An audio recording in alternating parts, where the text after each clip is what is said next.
Welcome. We are so thrilled to have you here with us today. You and I are about to embark on a journey that frankly feels like peering into the secret source code of the universe. It really does feel that way. Today's deep dive is into a groundbreaking theoretical physics paper titled Single Minus Graviton Tree Amplitudes Are Non-Zero.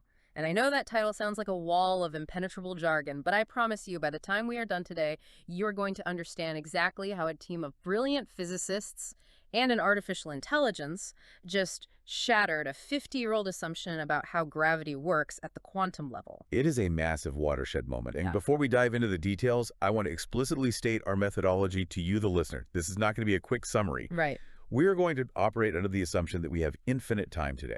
We will slow down, we will define every foundational concept, and we will leave absolutely no stone unturned.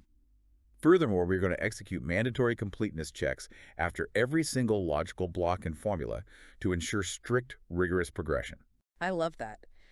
We are doing a complete unabridged deconstruction. So let's start with the title itself. We need to deconstruct it word by word. Single minus graviton tree amplitudes are non-zero. Let's start with the star of the show. What exactly is a graviton? Well, if you look at the standard model of particle physics, we understand that fundamental forces are mediated by particles. The electromagnetic force, the light hitting your eyes right now, is carried by the photon. Okay. The strong nuclear force is carried by gluons. The graviton is the hypothetical quantum particle that carries the force of gravity. I say hypothetical because gravity is incredibly weak compared to the other forces, so a single graviton is practically impossible to detect with current technology. But in the math of quantum field theory, they're absolutely essential. They are massless, they travel at the speed of light, and they have a property called spin 2. And that spin 2 property is unique, right? I mean, I always try to visualize particle spin, even though I know it's a quantum concept, not like a literal spinning top. How does a spin 2 particle differ from a photon? It's a great question. Think of spin as how a particle looks when you rotate it. A photon is spin 1. If you rotate it 360 degrees, it looks exactly the same. Like an arrow pointing forward. Exactly. A graviton is spin 2. It looks the same after being rotated by just 180 degrees a half turn. You can picture it mathematically like a stretching and squeezing distortion in space. If you have a perfectly circular ring of floating particles, a passing gravitational wave will squeeze the circle into a vertical oval, then stretch it into a horizontal oval. That symmetrical two-way stretching is the hallmark of a spin 2 particle. Which brings us to the next term in the title, single minus. This refers to a property called helicity.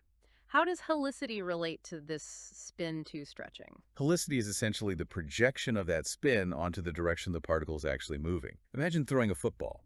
The football is spinning on its axis, and it's also moving forward through the air. A spiral. Yeah, a spiral. If the spin is aligned with the direction of motion turning clockwise as it moves away from you, we call that a positive or right-handed helicity. If it spins counterclockwise, it's a negative or left-handed helicity. For a massless spin 2 graviton, the math dictates the helicity can only be one of two extreme values, +2 or -2.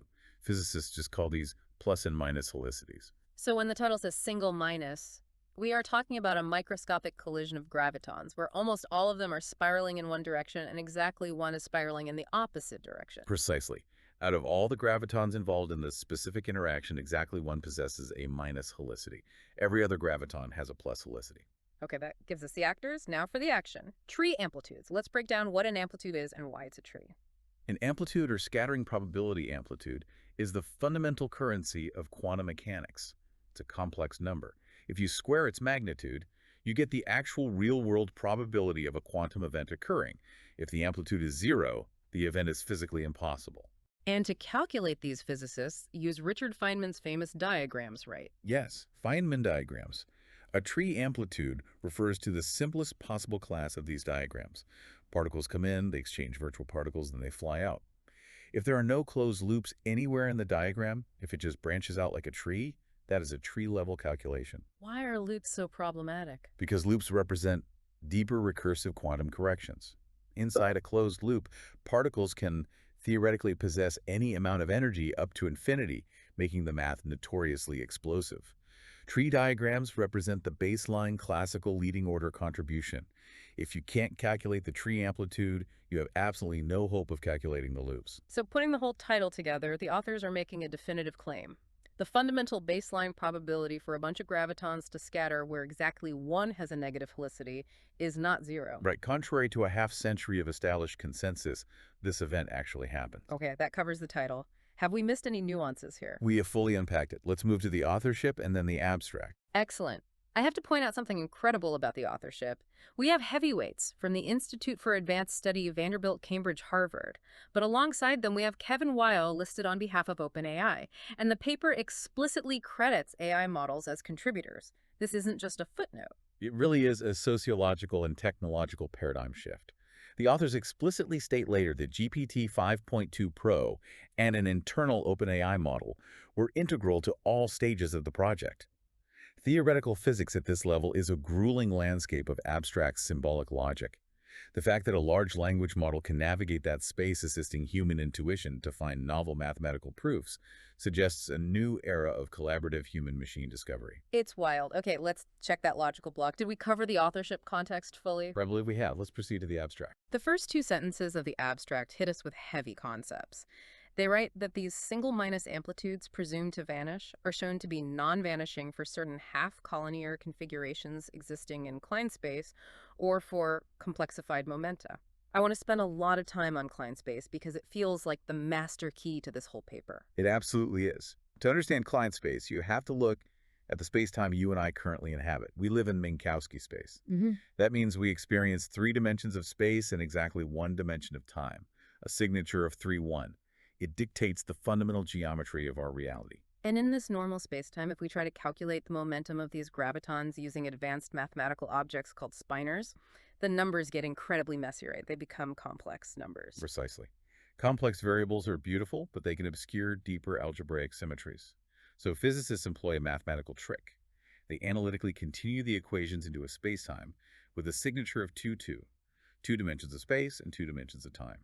This is known as split signature or Klein space. 2 dimensions of time. How do you even visualize that? If time has 2 dimensions, is it a flat plane? Can you just walk sideways through Tuesday? It's a fantastic thought experiment, but trying to visualize it experientially will break your brain. In a universe with 2 dimensions of time, strict causality, cause and effect completely unravels. You could trace a loop through the time plane and arrive back before you started without ever exceeding the speed of light. So it's a completely chaotic, unlivable geometry. Unlivable, yes. But mathematically, Klein space is a paradise. Because when you move the scattering equations into this space, those messy, complex spinor variables suddenly become entirely real numbers. The imaginary parts drop away. And when your variables are purely real, you gain the freedom to explore kinematic configurations that are strictly impossible in standard space. And one of these newly accessible configurations is what the abstract calls the half-collinear configuration. Let's deconstruct that. In normal physics, collinear means 2 cars driving exactly parallel. What makes these gravitons half-collinear? In the spinor-helicity formalism, a particle's momentum is split into 2 mathematical halves. Think of it as a left-hand vector and a right-hand vector. In standard spacetime, for 2 particles to be collinear, both their left and right vectors have to align perfectly. But in Klein space, you can achieve a state where only the left-hand vectors of all the particles perfectly align, while their right-hand vectors remain completely wild and independent. So half of their mathematical identity is moving in perfect unison. Exactly. Physically, this localizes the scattering event to an extremely fragile geometric boundary. It forces the interaction to happen along a null line for light ray on the absolute boundary of spacetime. Previous generations of physicists simply didn't probe this extreme boundary condition. They checked the bulk space, found 0, and moved on. That covers the first 2 sentences of the abstract. Did we unpack the half-collinear Klein space concept thoroughly? We have fully unpacked it. Let's move to the next sentence. The abstract then states they derived a Behrens-Geel recursion relation for these amplitudes. What is a Behrens-Geel recursion? It is the ultimate computational lifesaver. If you calculate 3 graviton scattering, you draw a few Feynman diagrams. But as you add more gravitons, the number of diagrams explodes factorially. It quickly becomes impossible to write them down. But Fritz Behrens and Walter Geel discovered a shortcut originally for the strong nuclear force. So you don't calculate every diagram from scratch. Right. You build a recursive algorithm, you calculate a small sub-interaction, save that result as a current, and then to calculate the next level up, you just snap those pre-calculated currents together like Lego bricks. It takes an exponentially explosive problem and transforms it into a manageable iterative loop. Okay, that covers the Berens-Giel sentence. Any remaining nuances there? I think the analogy holds perfectly. Let's move to the final sentences of the abstract. The abstract finishes by saying that in a restricted decay region, this complex solution simplifies into a product of soft factors generated by a recursive lol-w1 plus in50 word identity. What is this decay region? The decay region is a specific kinematic arrangement. Imagine one particle coming in and all the others flying out in a very strict, numerically ordered line.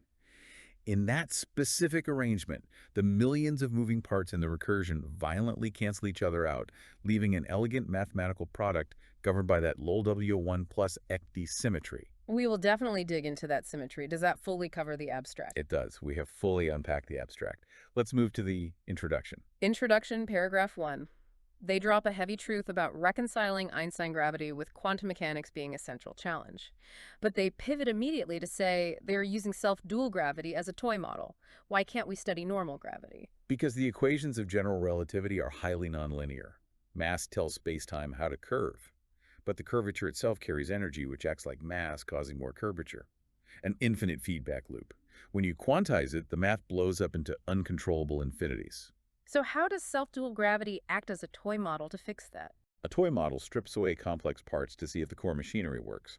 In relativity, curvature is captured by the Weyl tensor. You can split this tensor into a self-dual part and an anti-self-dual part, loosely representing positive and negative helicity states of the curvature.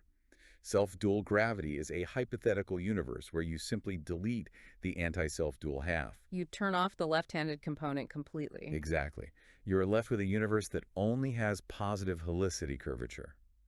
It's not our real universe, but it retains the core mathematical DNA of Einstein's theory. The paragraph then says that in this model, quantum effects are finite, computable, and one-loop exact.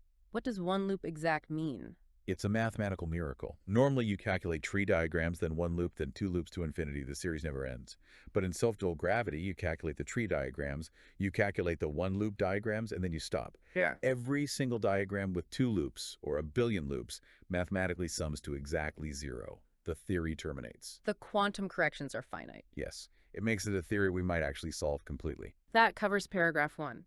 Did we capture the essence of self-dual gravity and the one-loop exactness? We have thoroughly unpacked it. Let's proceed to paragraph 2.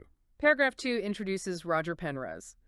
The authors note he famously solved classical self-dual gravity using twistor theory. Twistor theory is mind-bending. Let's really detail how Penrose reimagined space-time here. Penrose felt Minkowski spacetime was fundamentally flawed for understanding light. In standard spacetime, a light ray traces a diagonal line.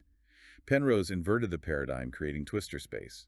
In twistor space, the fundamental bedrock object is not a point in space. It is a twistor which corresponds to an entire light ray in our standard space. So a single indivisible light ray shooting across the universe is just a single static point in twistor space? Precisely. And conversely, a normal point in space, like the tip of your nose, has an infinite number of light rays passing through it. In twistor space, each of those rays is a point. So the single point at the tip of your nose becomes an entire sphere in twistor space, a Riemann sphere. Penrose discovered that by deforming these spheres, he could effortlessly generate complex solutions to self-dual gravity. The authors mention these solutions are generated by the symmetry group log-w1 plus NE50. What does an infinite dimensional symmetry look like? Think of a perfect sphere. You can rotate it around 3 axes, and it looks unchanged. That's a finite 3-dimensional symmetry. The group level W1 plus pronounced LW1 plus infinity describes symmetries on the celestial sphere, the boundary of the universe. It has an infinite tower of transformations that leave the underlying physics of self-dual gravity perfectly unchanged. That is paragraph 2. Did we adequately cover twistor space and the symmetry group? We have fully unpacked it. Let's move to paragraph 3. Paragraph 3 points out a massive historical conundrum. For decades, physicists believed tree amplitudes for self-dual gravity were 0 for more than 3 gravitons. Why did they think that? Because of standard calculation techniques. In self-dual gravity, we threw away negative-helicity curvature.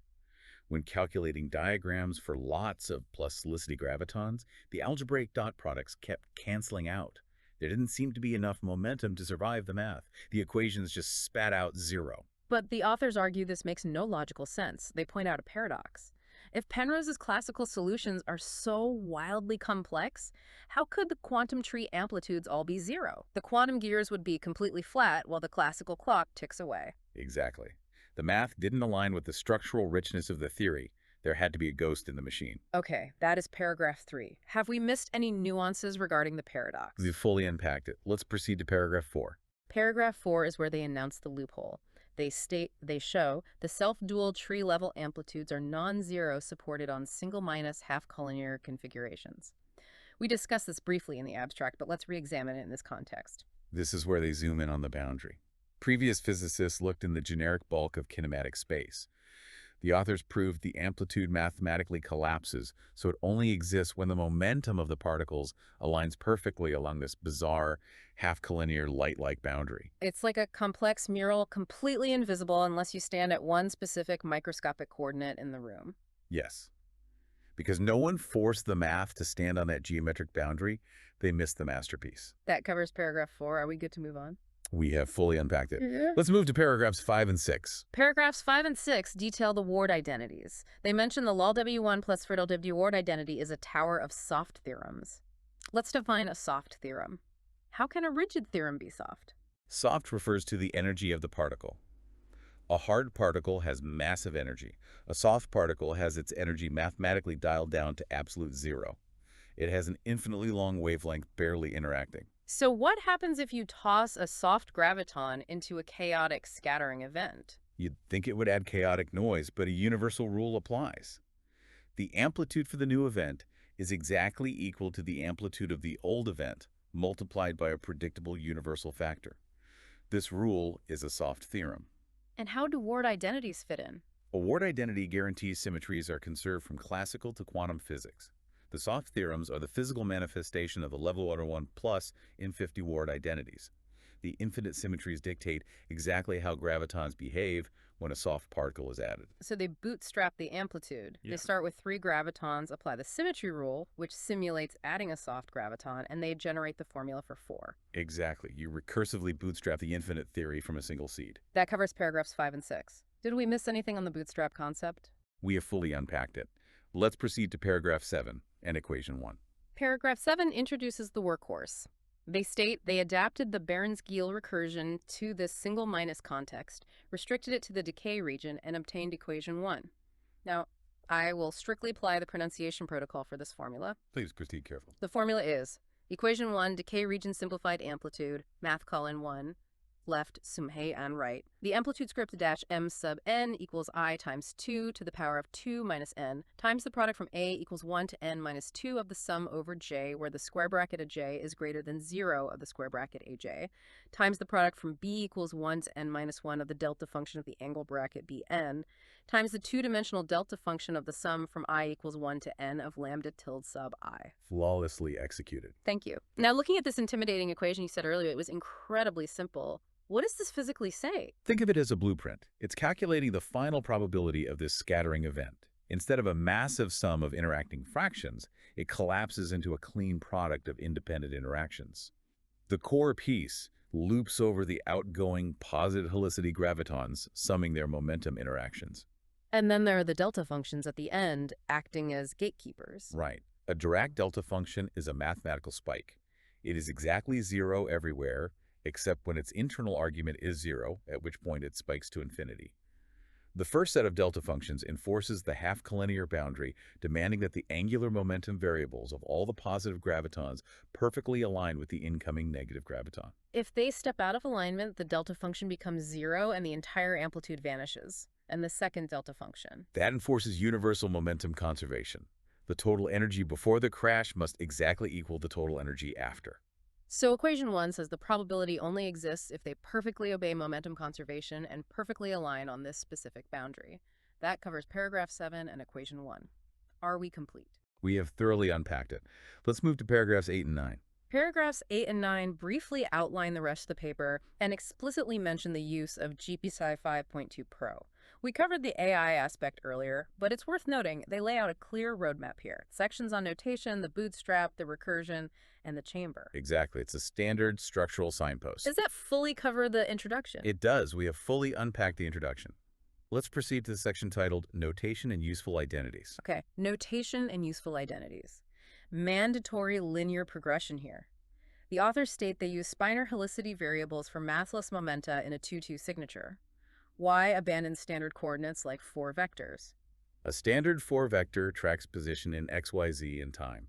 But for massless particles like gravitons, the length of that 4-vector is exactly 0. It traces a null path. 4 vectors are clunky for this. But how do spinor helicity variables fix it? A theorem of linear algebra says any null vector can be represented as a 2x2 matrix with a 0 determinant. And that matrix can be factored into 2 fundamental vectors called spinors, a lambda spinor and a lambda tildes. Like breaking a molecule into atoms. Precisely. The lambda spinor encodes the left-handed chirality and the lambda tilde encodes the right-handed. It strips away massive complex gauge redundancy.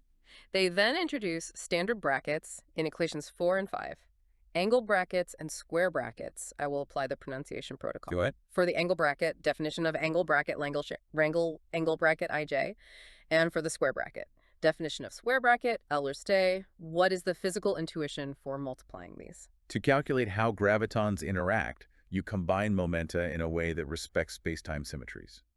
A dot product does this for standard vectors. Brackets do this for spinors. The angle bracket locks the left-handed lambda spinors together. The square bracket locks the right-handed lambda tilde spizers together. And the power of this is shown when they calculate the invariant mass squared pi I2 Langle ij Boyar. This is a factorization miracle. Calculating momentum squared with 4 vectors is a sprawling mess. Here it collapses into the simple product of 1 angle bracket and 1 square bracket. It uncovers hidden algebraic simplicity. One more piece of notation is equation 8, the Feynman prescription. It defines a propagator with a denominator of 2p2 laus plus I dollar or I epsilon. How does this cheat infinity conceptually? In a Feynman tree, intermediate virtual particles are represented by a fraction. The denominator is the particle's momentum squared. If that hits 0, the fraction blows up to infinity.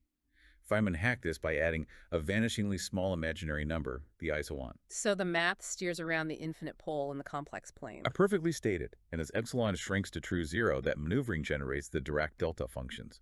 It maps the amplitudes onto the extreme boundary safely. That covers the notation section and its equations. Have we missed any critical definitions here? We have fully untacked the notation. Let's move into section Roman numeral 1, single minus graviton amplitudes. Section 1. They start by mathematically defining the amplitude in equation 10, focusing on 1 minus helicity leg at label n. Then equation 11 defines the half-collinear regime algebraically. They state it is the condition where every angle bracket is 0. Right. If every angle bracket is 0, the lambda spinors for every particle are fundamentally identical. But in Klein space, the square brackets remain completely independent. This leads to the power-counting loophole argument drawing from reference 17. This is the crux of the paper. Let's dissect the original proof of vanishing and why it fails here. The original proof relied on gauge freedom. When calculating theorists choose an arbitrary reference spinor to build polarization vectors. Decades ago, they found a clever reference spinor that made all the positive helicity polarization vectors mathematically orthogonal to each other. So their dot products equaled 0. Exactly.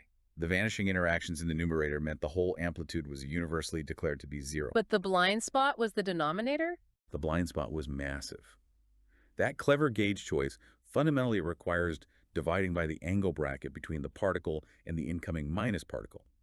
But we just define the half-collinear regime as the exact space where all angle brackets are 0. You cannot divide by 0. The gauge choice becomes mathematically singular. The historical proof breaks down completely on this specific boundary. Because the old proof is obstructed, the amplitude possesses a non-zero value mathematically manifesting as distributional support right on this razor-thin locus. Breathtaking. Okay, that covers the power-counting loophole. Are we clear to move to the stripped amplitude? We have thoroughly unpacked the loophole. Let's proceed to equations 12, 13, and 14. In these equations, they factor out universal collinear dependence to get math collinear dependence to get math dots, which is the stripped amplitude. They mention little group scaling. What are they stripping away? The full amplitude contains mandatory kinematic scaling factors ensuring Lorentz invariance. But this baggage is highly predictable and dependent on the arbitrary reference spinor. They factor this out to expose the stripped amplitude. Stripping the chassis off the car to look at the raw engine. Precisely. The stripped amplitude contains the actual physics of the gravitons interacting divorced from trivial gauge choices. Okay, that covers section on and the stripping process. Have we missed any nuances here? We have fully unpacked section 1. Let's advance to section Roman numeral 2, the lil W11 plus in 51 bootstrap. Section 2 begins with Part A, chamber analyticity and the decay region. They map out where the amplitude is analytic versus singular, introducing coincidence loci and bulk loci. When mapping the multidimensional topography of graviton momenta, physicists identify danger zones. A coincidence, locus, is where two particles occupy the exact same momentum state, making their square bracket zero, a singularity. And bulk loci are internal invisible walls where the weighted average momenta of separate sets of particles perfectly balance, causing a discontinuity. To avoid these traps, they build a chamber in Hen 1-pi. Equations 16 through 20 mathematically build this chamber. Yes. They impose strict algebraic ordering. They force energy variables to be strictly positive except the incoming minus particle. They force the celestial coordinate variables into a strict line left to right. They isolate one specific outgoing particle as an outlier at the very edge. Forcing them into this rigid line guarantees they never cross the invisible walls. It's a pristine mathematical safe space. Inside this ordered chamber, the amplitude is perfectly analytic. That covers Part A and the chamber construction. Did we miss any nuances regarding analyticity? We have fully unpacked Part A. Let's move to Part B, Ward identities. Part B introduces the Ward identities in equations 21 and 22. These are the shift map formulas. I'll read the formal structure. They shift the tilde lambda variables recursively. Why does this shifting generate the amplitude? The integrated Ward identity equation is an elegant cheat code. You take the known simpler amplitude for n-1 particles, you take the lambda tilde binar of a new soft particle, and you mathematically smear it across the existing particles, shifting their momenta slightly. You sum the results weighted by a propagator, and it outputs the exact amplitude for the full n-particle interaction. Because they are inside the safe chamber, the complex propagators collapse into simple absolute values of square brackets. That covers Part B and the shift maps. Is that complete? We have thoroughly unpacked Part B. Let's move to Part C, decay region amplitude. Part C covers equations 23 through 27. They start with the Poincare fixed seed, MathCal M12, then they use conceptual induction. Let's walk through this induction proof. Like setting up dominoes. You prove the base case, the three-point amplitude, which is rigid relativity, then the inductive step. You assume the formula works for an analogous chamber without label S. You apply the Ward identity shift. And if the algebra spits out the exact same structural formula for n particles, you've proven it to infinity.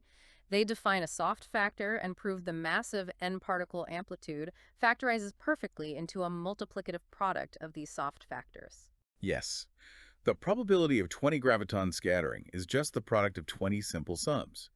Furthermore, inside the chamber, they know every bracket sign, so the absolute value bars drop away. It resolves into a strictly upper triangular sum. That concludes Section 2.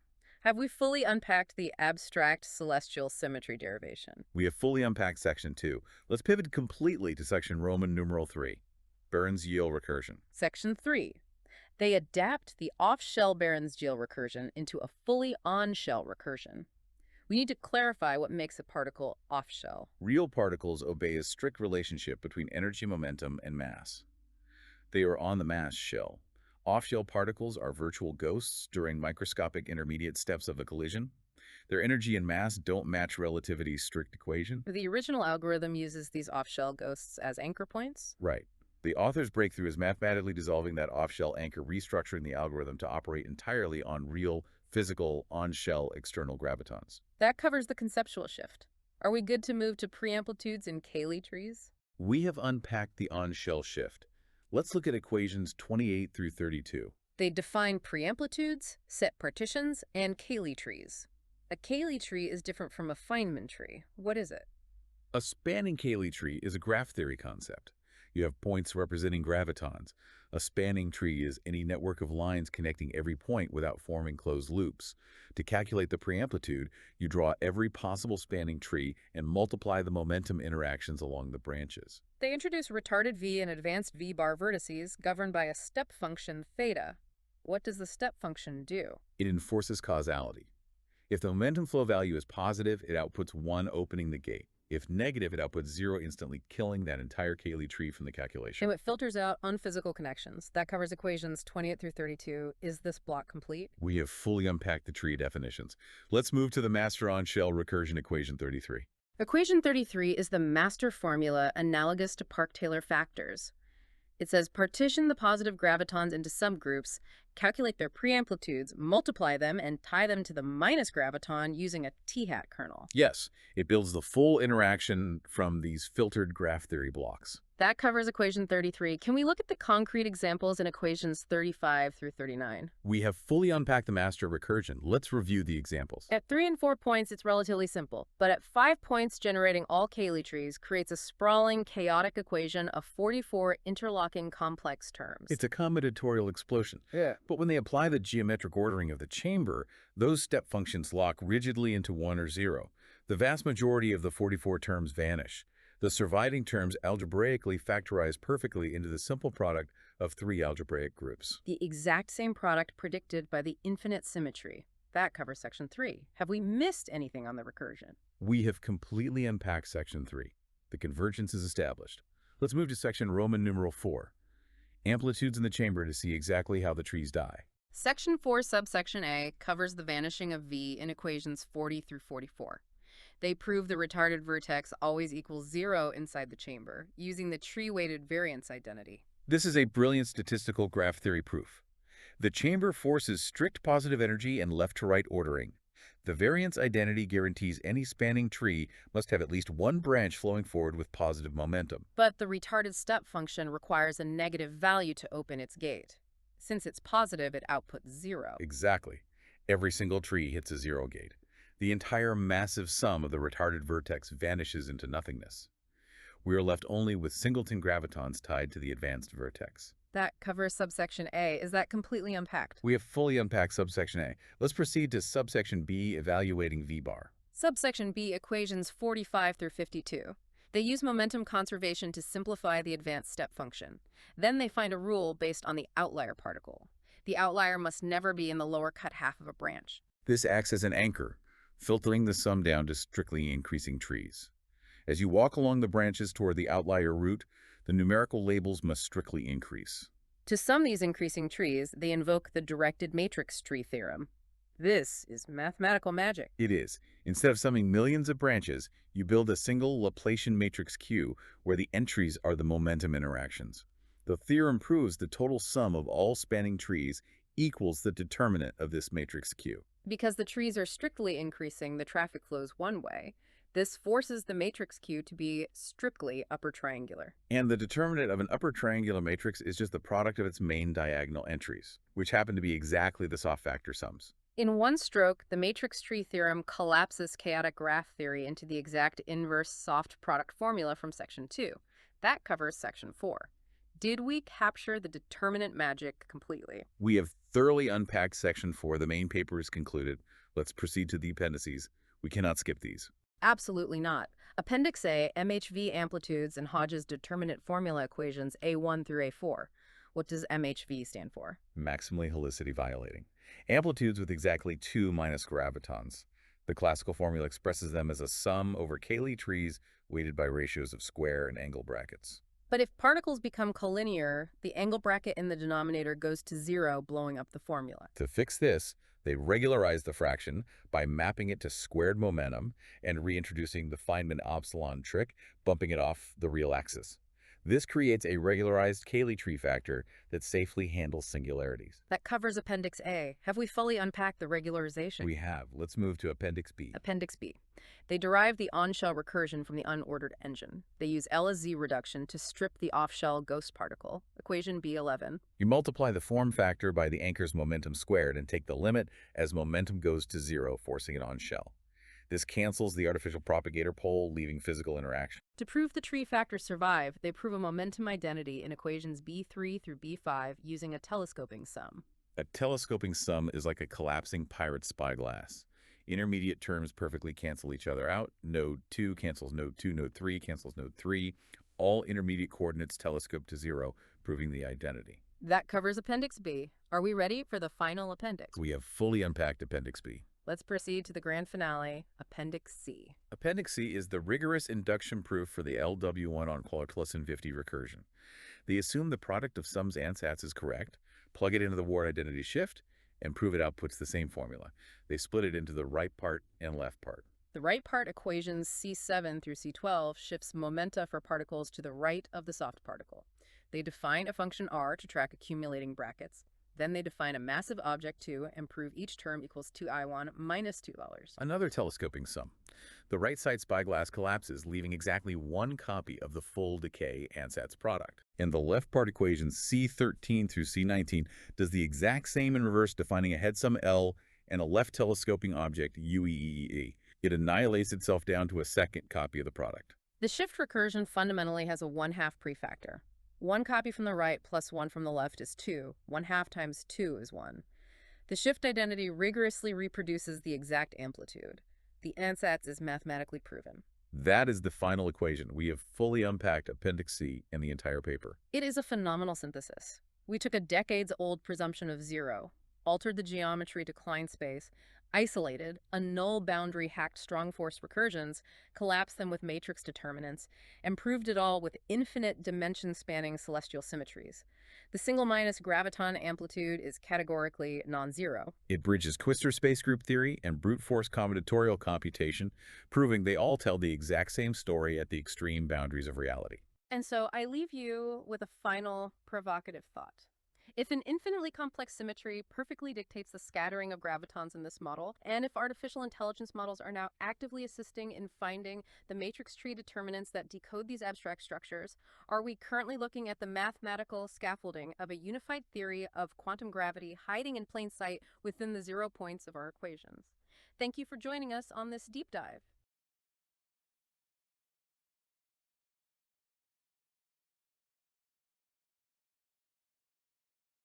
Welcome to this deep dive.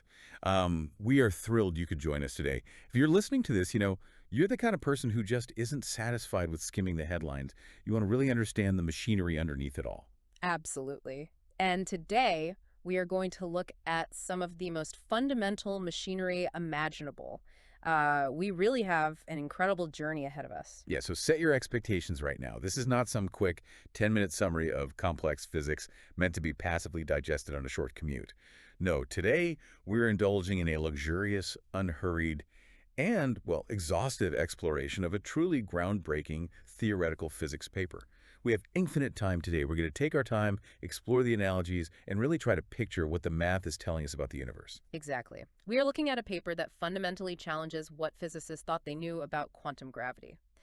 The mission for our deep dive today is to comprehensively deconstruct the source material titled Single minus Graviton Tree Amplitudes Are Non-Zero. Authored by Alfredo Guevara, Alexandru Lupsasca, David Skinner, Andrew Strominger, and Kevin Weil.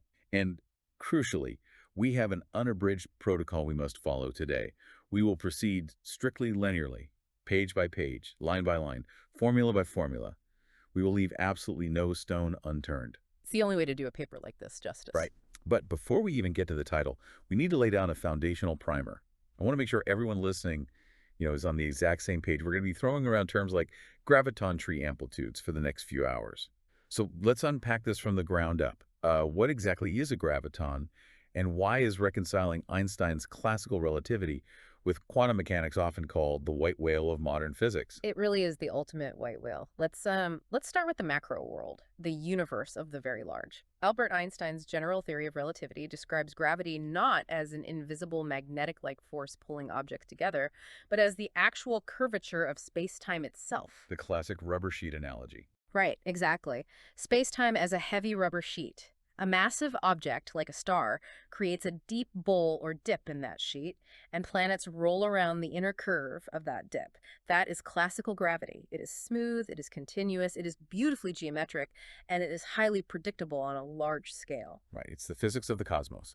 Galaxies, black holes, planetary orbits. Precisely.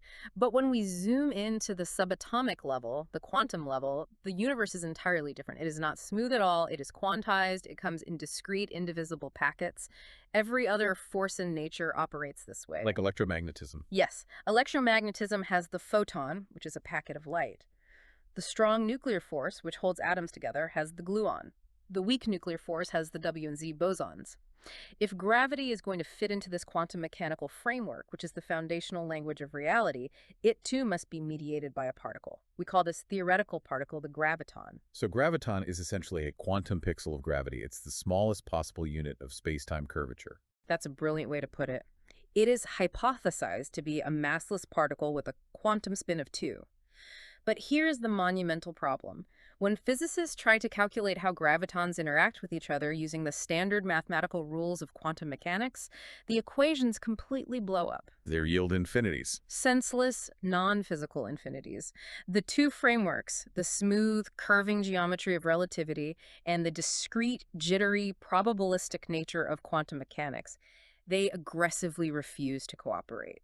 And this brings us to the term scattering amplitudes. I see this phrase all over the paper. What are we actually scattering here? In particle physics, a scattering amplitude is, at its core, a mathematical probability. It tells us what is likely to happen when particles crash into each other. You shoot a certain number of particles in, they interact in some invisible, chaotic quantum region, and a certain number of particles come out. Okay. The amplitude is the complex number you square to find the actual real-world probability of that specific event occurring. Okay, so it's the math that bridges the gap between the initial setup and the final observation. And the title of this paper specifically mentions tree amplitudes. I'm assuming we aren't talking about actual botany here. What makes an amplitude a tree? To calculate these amplitudes, physicists use Feynman diagrams, invented by Richard Feynman. They are little stick figure drawings of particle interactions. The simplest possible paths the particles can take to interact look like the branches of a tree. A particle comes in, splits into two, those split again, and so on. There are no closed loops in these diagrams. These are what we call tree-level amplitudes. And what happens if there are loops? Well, if the branches loop back on themselves, you get loop-level diagrams, which represent virtual particles popping out of the vacuum, interacting, and disappearing again before they can be observed. Loops are where the math traditionally goes haywire and spits out those infinities in quantum gravity. Tree-level diagrams, on the other hand, represent the classical limit of the quantum theory. They are the cleanest, most fundamental baseline of the interaction. So tree level is the foundation.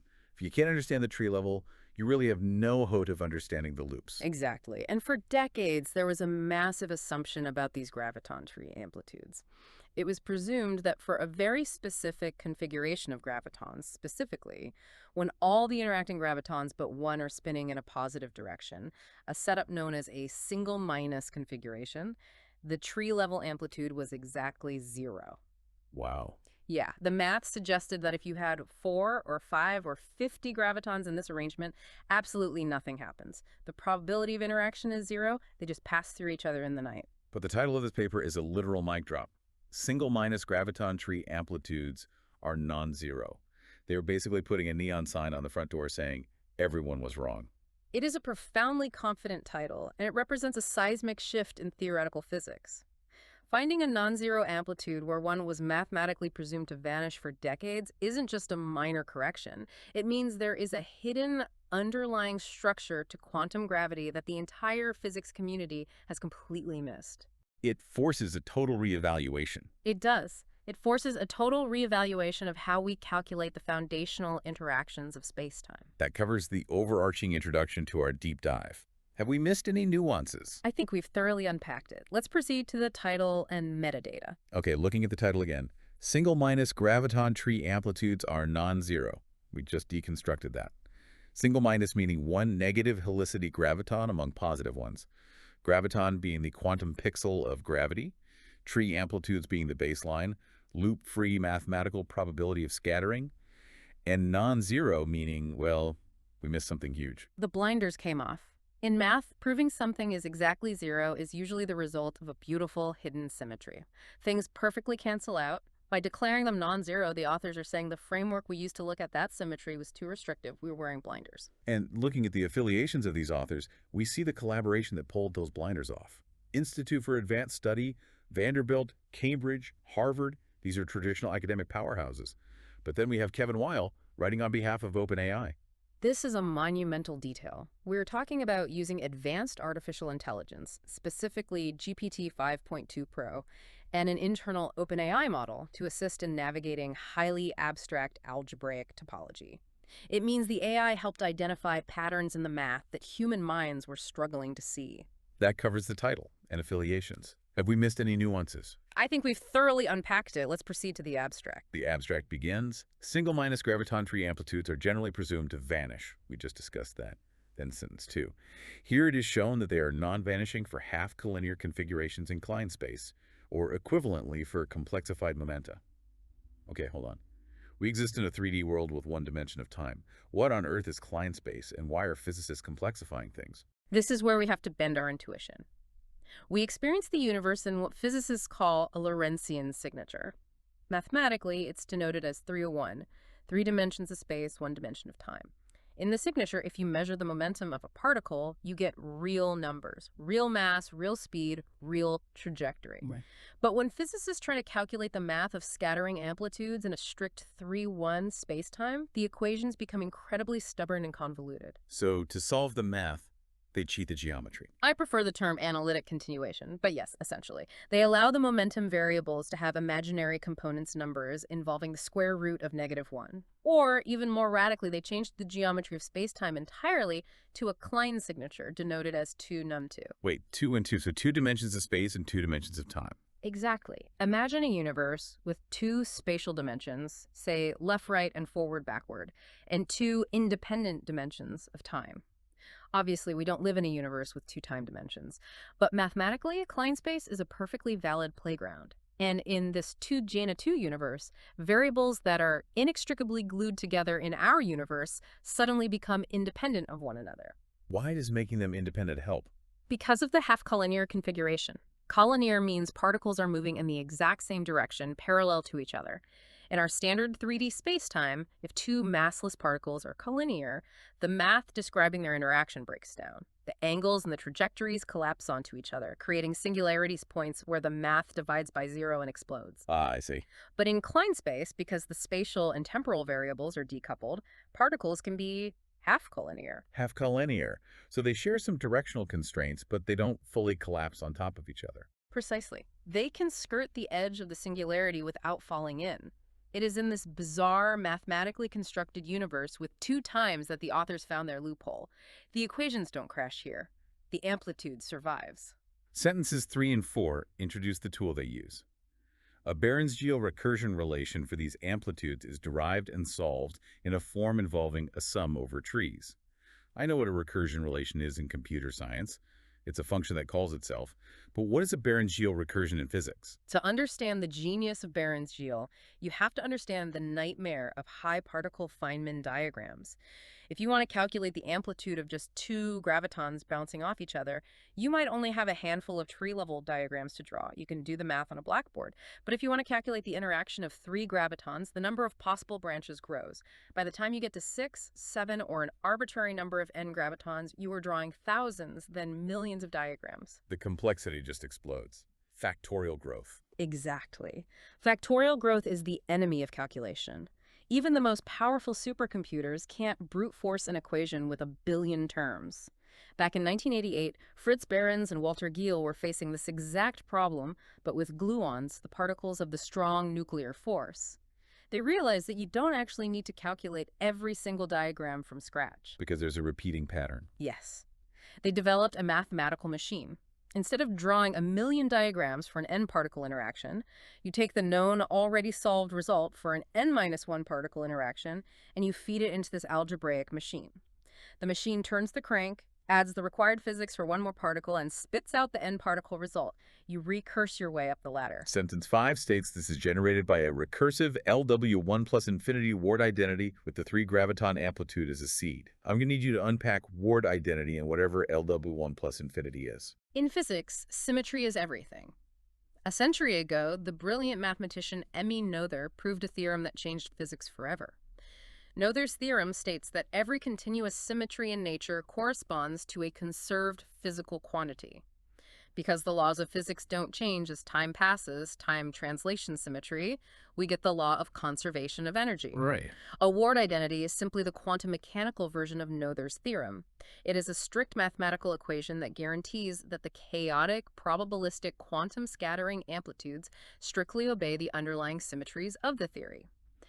The specific symmetry here, LW1 plus infinity, represents an infinite dimensional symmetry group, a never-ending cascade of geometric rules. That covers the abstract. Have we missed any nuances? I think we thoroughly unpacked it. Let's proceed to the first paragraph of the introduction. Paragraph 1 of the introduction, they write, reconciling Einstein gravity with quantum mechanics is a central challenge in modern physics.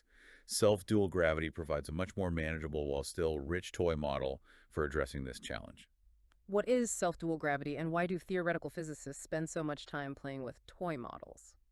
Full Einstein gravity, the actual, complete mathematical description of our universe's gravity, is currently intractable at the quantum level. The equations are nonlinear to an extreme degree. They feed back into themselves endlessly. Gravity creates energy, and energy creates more gravity. Trying to solve it all at once is like trying to untangle a massive ball of yarn by pulling every string at the same time. You just make the knot tighter. So a toy model isolates a single string. Exactly. Physicists create a simplified universe. Self-dual gravity is one of these stripped-down universes. In general relativity, the mathematical object that describes exactly how space-time is curving is called the Riemann tensor. You can take this complex tensor and split it down the middle into two parts, a self-dual part and an anti-self-dual part. Conceptually, you can think of this as the right-handed and left-handed ways that space-time can twist and warp. Okay, so it's chirality, like the Yes. twist of DNA or the screw. Yes. Self-dual gravity is a toy model that simply says, let's imagine a universe where the left-handed twist doesn't exist. It's strictly zero. Space-time can only warp in a right-handed direction. That seems like a massive oversimplification. Why is that useful? Because of a mathematical miracle that happens when you do that. The paper states that in self-dual gravity, quantum effects are one loop exact.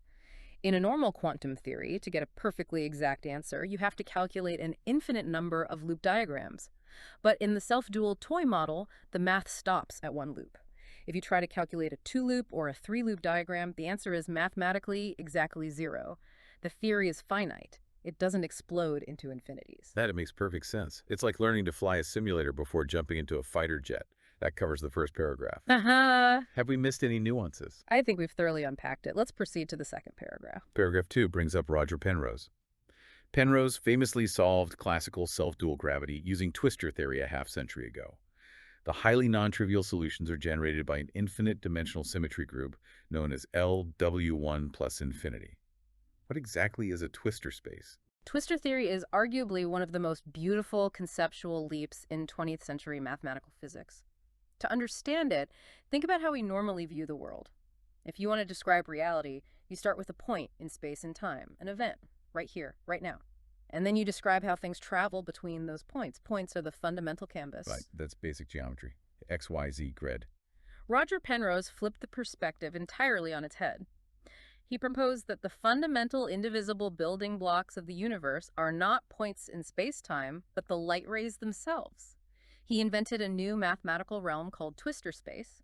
It is a complex projective geometric space where a single microscopic point corresponds to an entire infinite light ray extending through our standard 3D spacetime. And conversely, a single point in our physical world corresponds to an entire sphere in twistor space. That is deeply trippy. Why go through the trouble?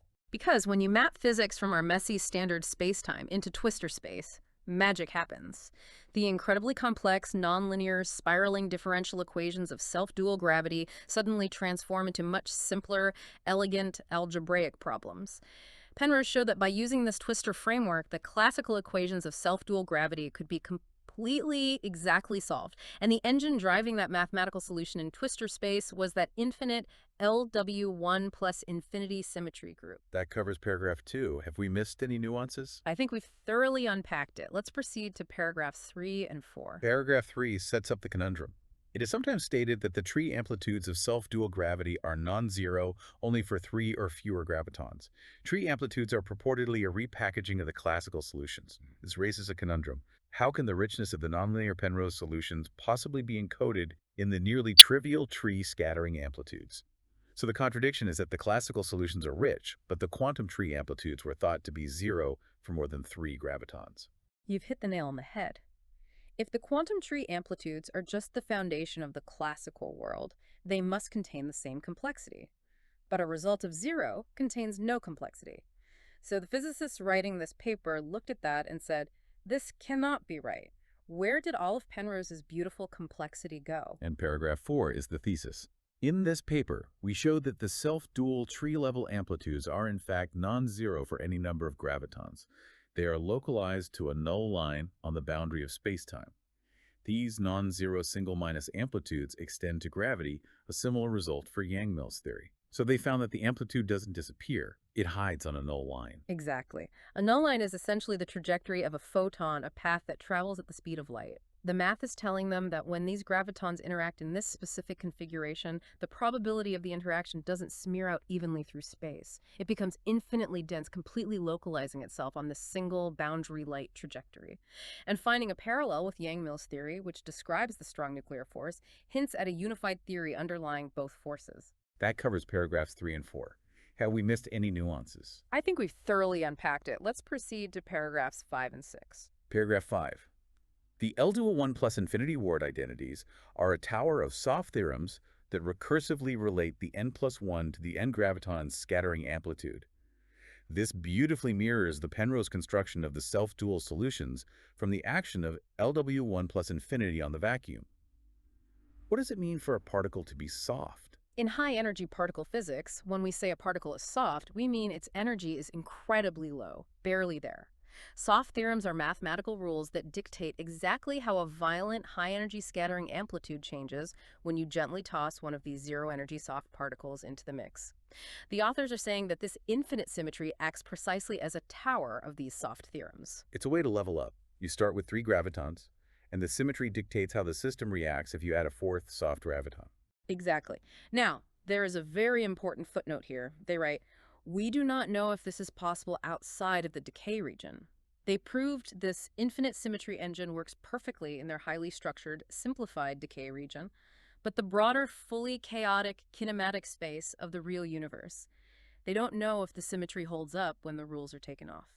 Paragraph 6 connects this toy model back to full Einstein gravity, noting that this symmetry was recently shown to generate double minus amplitudes, and now single minus. That covers paragraphs 5 and 6. Have we missed any nuances? I think we've thoroughly unpacked it. Let's proceed to paragraph 7 in equation 1. Paragraph 7 introduces the workhorse of the paper, the master formula for the n graviton amplitude restricted to the decay region. This is equation 1. It's time for the strict math protocol. Let's do it. The expression type is the simple formula for the n graviton amplitude in the decay region. The latex is mathcal AJ2, delta delta AJ night. Delta. Delta, suming on tilde. And the phonetics for the TTS. The amplitude script m sub n equals I times 2 to the power minus n times the product from a equals 1 to n minus 2 of the sum over j, where the square bracket of a and j is greater than 0 of the square bracket of a and j, times the product from b equals 1 to n minus 1 of delta of the angle bracket of b and n, times delta squared of the sum from I equals 1 to n of lambda tilde sub I. Perfect. Now, why is this specific equation so beautiful to a physicist? Because it represents profound order arising from unimaginable chaos. If you tried to calculate the amplitude for 10 gravitons using standard methods, you would generate hundreds of pages of algebra. But in the decay region, it collapses into a single line. The core is a simple product of interaction probabilities. But the real stars are the Dirac delta functions. Delta functions. Yeah. Think of them like strict bouncers at a nightclub. What are they checking for? A Dirac delta function evaluates to exactly 0 everywhere, unless its internal argument is exactly 0, in which case it spikes. If the physical law isn't met, the delta function hits the amplitude with a 0, and the whole probability vanishes. The first delta function enforces the half-collinear geometry. The final delta function enforces the conservation of momentum. If even a fraction of energy is missing, the bouncer shuts it down. That covers paragraph 7 and equation 1. Have we missed any nuances? I think we've thoroughly unpacked it. Let's proceed to paragraphs 8 and 9. Paragraph 8 outlines the paper, but paragraph 9 is staggering. Both GPT 5.2 Pro and a new OpenAI internal model played a significant role at all stages of this project. At all stages implies the AI was not just doing arithmetic. It was likely aiding in conceptualization, verifying recursive inductive steps, and suggesting the factorization of complex topological trees. We are witnessing AI evolve into a highly effective pattern recognition engine for the very fabric of mathematical reality. That covers paragraphs 8 and 9, wrapping up the introduction. Have we missed any nuances? I think we've thoroughly unpacked it. Let's proceed to the notation section. Notation and useful identities. They write, we use spinor helicity variables for massless momenta.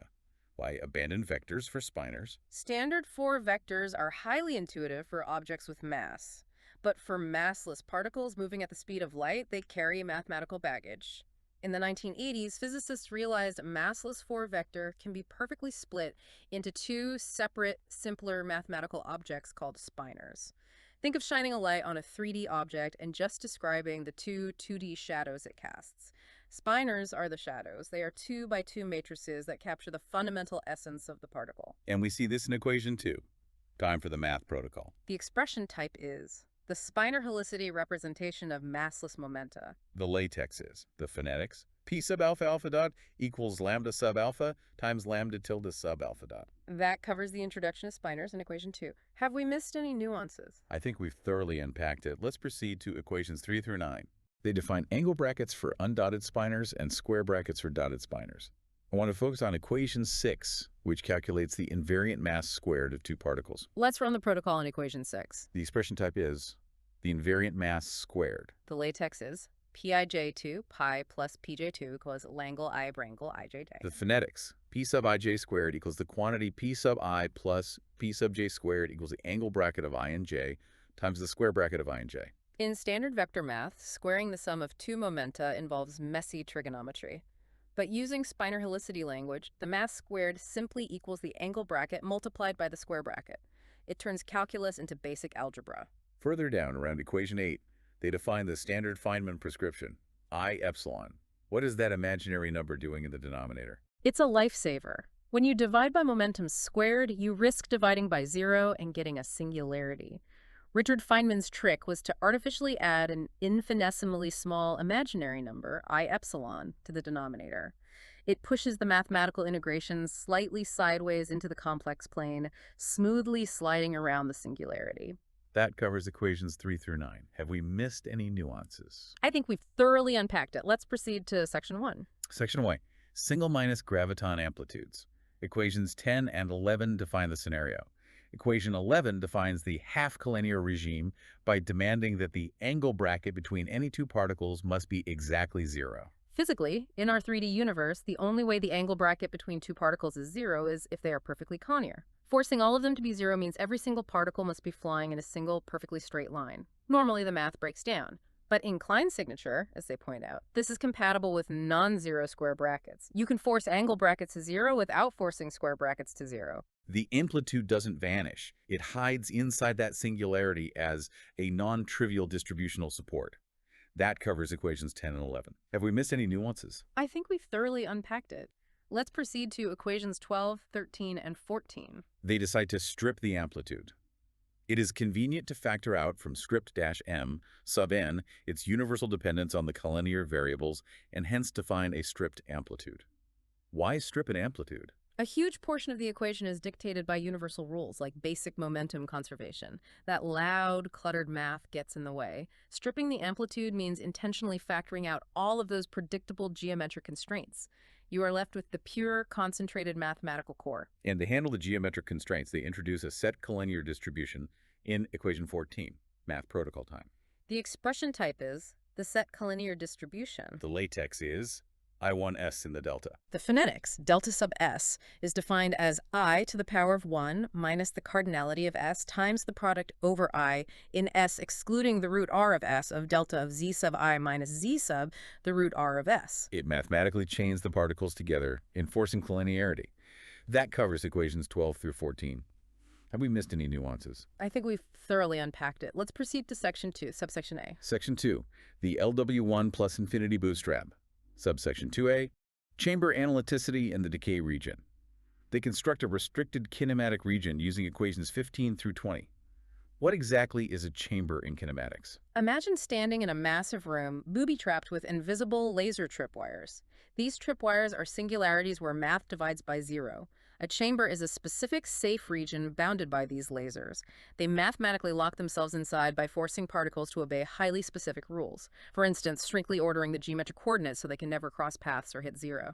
Inside the chamber, the math is smooth and analytic. That covers subsection 2a. Have we missed any nuances? I think we've thoroughly unpacked it. Let's proceed to subsection 2b. Subsection 2b is about ward identities. They introduce the formal shift ward identity in equation 21. Let's execute the math protocol. The expression type is the formal shift ward identity for MHV amplitudes. The latex is tilde my tier PAI2 plus I epsilon, the phonetics. The stripped amplitude m tilde sub 1 through n equals the sum over I not equal to s of the square bracket of s and I squared divided by p sub si squared plus I times epsilon times the stripped amplitude m tilde sub s hat shifted by I. Conceptually, what is this equation doing? It is an algorithm for building the future out of the past. If you know the amplitude for n-1 gravitons, you multiply it by a specific soft factor fraction, and you magically generate the exact amplitude for n gravitons. And inside their chamber, they don't have to worry about complex phase shifts. The symmetry operators become deterministic engines. That covers subsection 2b. Have we missed any nuances? I think we've thoroughly unpacked it. Let's proceed to subsection IC. Subsection IC, the K region amplitude. In equations 23 and 24, they execute this symmetry engine, starting with a 3-graviton seed.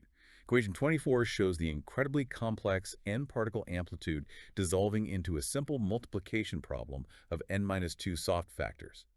Equations 25 through 27 provide the formal inductive proof. An inductive proof is a mathematical proof by dominoes. You prove the base case, the 3-particle seed. Then you prove the recursive step. If any given domino falls, it knocks over the next. By applying the symmetry shift operator, they show the result perfectly matches the overarching formula. The infinite symmetry guarantees every subsequent interaction follows the exact same geometric pattern. That covers subsection IC. Have we missed any nuances? I think we've thoroughly unpacked it. Let's proceed to section 3. Section 3. Barron's georecursion. They state, the single minus graviton sector is governed by an unordered Barron's georecursion for gravitational form factors with one leg off shell. What does off shell mean? On shell means a particle obeys Einstein's mass equation. It's real. Off shell, virtual particles borrow energy from the vacuum for fleeting microseconds inside the interaction zone, violating the mass equation. The recursion calculates an off shell current where the final nth particle is a virtual particle carrying all the chaotic energy. When you force it onto the mass shell at the end, it crystallizes into the true observable scattering amplitude. To build this, they use retarded multi-point vertices in equation 30, built using Cayley trees. What is a Cayley tree? A Cayley tree, or spanning tree, is a way of connecting a set of points where every dot is connected, but there are absolutely no closed loops. Equation 30 sums over all possible Cayley trees, multiplying the momentum of each branch by a step function denoted by theta. Why multiply by a step function? It acts as a strict causal filter. If energy flows backward into the past, the step function outputs 0, mathematically pruning that dead branch. If it flows forward, it outputs a 1, keeping it. That leads to the beast, equation 33. The general recursion formula. Let's run the protocol. The expression type is the stripped amplitude recursive sum. The latex is mathcal1 a dar 1 a doth asa a bar sa. The stripped amplitude script m sub 1 through n equals negative the sum over the disjoint union of sets s1 through sa equals the set 1 to n minus 1 for a greater than or equal to 2 of the t-hat operator evaluated at lambda tilde sub s1 through lambda tilde sub sa times the product from a equals 1 to a of the preamplitude m bar sub sa. To find the total amplitude, you look at every possible way to chop particles into subsets, calculate preamplitudes, multiply them, and feed them through the causal step function filter. It's a brute force calculation. And in subsection 3a, they show how brutal it is. For 5 gravitons in equation 38, the formula has 44 distinct terms. But in equation 39, restricted to the safe decay region, it collapses into a compact product of just 3 simple parentheses. Massive swaths of algebra perfectly cancel out. 2 completely independent mathematical paths, the recursion and the symmetry, arrive at the exact same destination. That covers section 3 and the recursion examples. Have we missed any nuances? I think we've thoroughly unpacked it. Let's proceed to section 4. Section 4. Amplitudes in the chamber. In subsection 4a, they prove why that massive collapse happens. They state the retarded vertices vanish entirely on outgoing data using a tree-weighted variance identity in equations 41 and 42. They prove that if you are inside the safe chamber, the physics forces the energy flow in every single possible tree to eventually hit a causal dead end.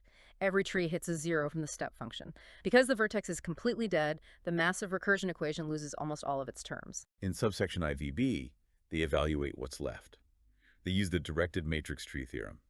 How does a matrix spreadsheet calculate a forest of trees? The directed matrix tree theorem is a miraculous shortcut. You map the network of points into a square grid of numbers, a Laplacian matrix. Calculating the determinant of this matrix, its multidimensional hypervolume, is exactly equal to the sum of the weights of all possible spanning trees in the graph.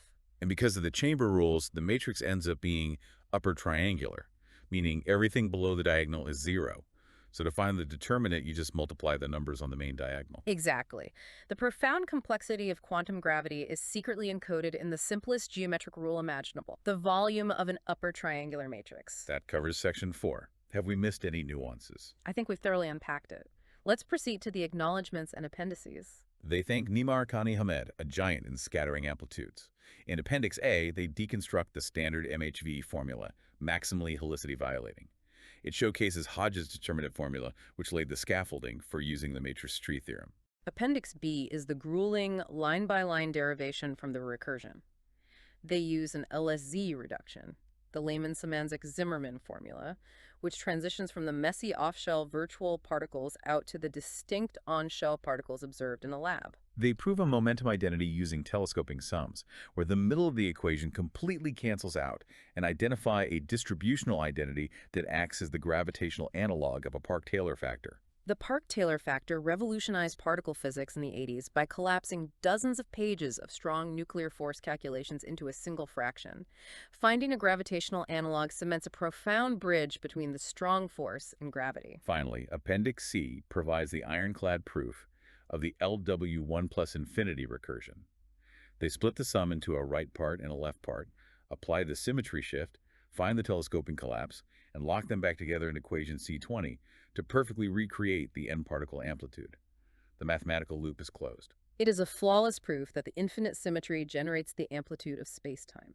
That covers all the appendices. Have we missed any nuances? I think we've thoroughly unpacked the entire text. We are complete. We have journeyed from twistor space down into graphoblations. I want to end on a provocative thought. This paper utilized AI to uncover symmetries in a toy model. If AI can assist in navigating this complex topology, what happens when it is turned loose on full Einstein gravity? Full Einstein gravity currently breaks all human math. But if an AI can look at millions of pages of chaotic, loop-level equations and recognize a hidden geometric shape, we might be on the precipice of a revolution. The unified theory of quantum gravity might ultimately be discovered by an AI recognizing a hidden symmetry in the scattering amplitudes of the universe. The universe has a hidden code, and we are finally building the minds capable of reading it. Thank you for joining us on this exhaustively comprehensive deep dive. Keep questioning, keep learning, and we will see you on the next deep dive.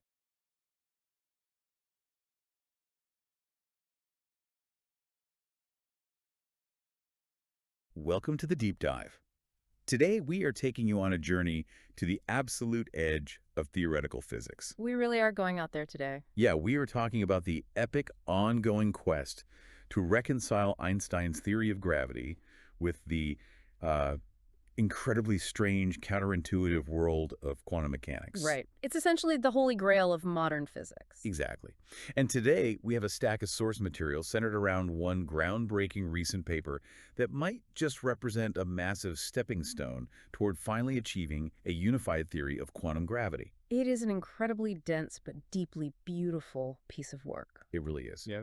Our mission in this deep dive is to unpack a massive conundrum that has baffled the physics community for decades. We're going to look at a paper titled Single minus Graviton Tree Amplitudes Are Non-Zero. Put together by an absolute powerhouse collaboration. Yes. Researchers from the Institute for Advanced Study, Harvard, Cambridge, Vanderbilt, and in a twist that we will definitely get to later, OpenAI. That is a fascinating detail. So, for a very long time, physicists thought certain quantum gravity interactions simply equaled 0. The math said nothing happened. But this paper proves that they do not equal 0.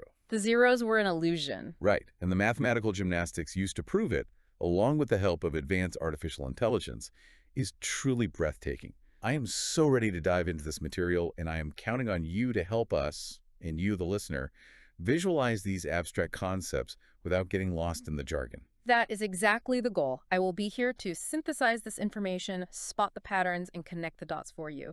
We are going to step away from the intimidating equations and really focus on the geometry and the story of what is happening. Because knowledge is most valuable when you can actually visualize it. Exactly. We will explain not just what these theoretical physicists discovered, but why it fundamentally matters to your understanding of the universe. There is a massive architectural structure to reality, and today, we get to look at the blueprints. Okay, that covers the basic introduction and the mission of our deep dive. Have we missed any nuances regarding the initial setup? I think we have thoroughly unpacked the premise. Let's proceed to the grand conundrum and the foundational problems with gravity. I love that. So let's start with the grand conundrum, the core problem that sets the stage for everything. Mm. Why is it so hard to get Einstein's gravity and quantum mechanics to play nicely together? Well, it really comes down to how each theory views the fabric of reality. Einstein's theory of general relativity describes gravity as the smooth, continuous warping of spacetime by mass and energy. Like the classic rubber sheet analogy. Right. Think of a perfectly smooth, stretched rubber sheet, and you roll a heavy bowling ball onto it. The sheet curves. That smooth, elegant geometry works flawlessly for describing the orbits of planets, the burning of stars, and the collision of galaxies. But quantum mechanics is totally different. Completely different. Quantum mechanics describes the microscopic universe as discrete, jittery, pixelated packets of energy.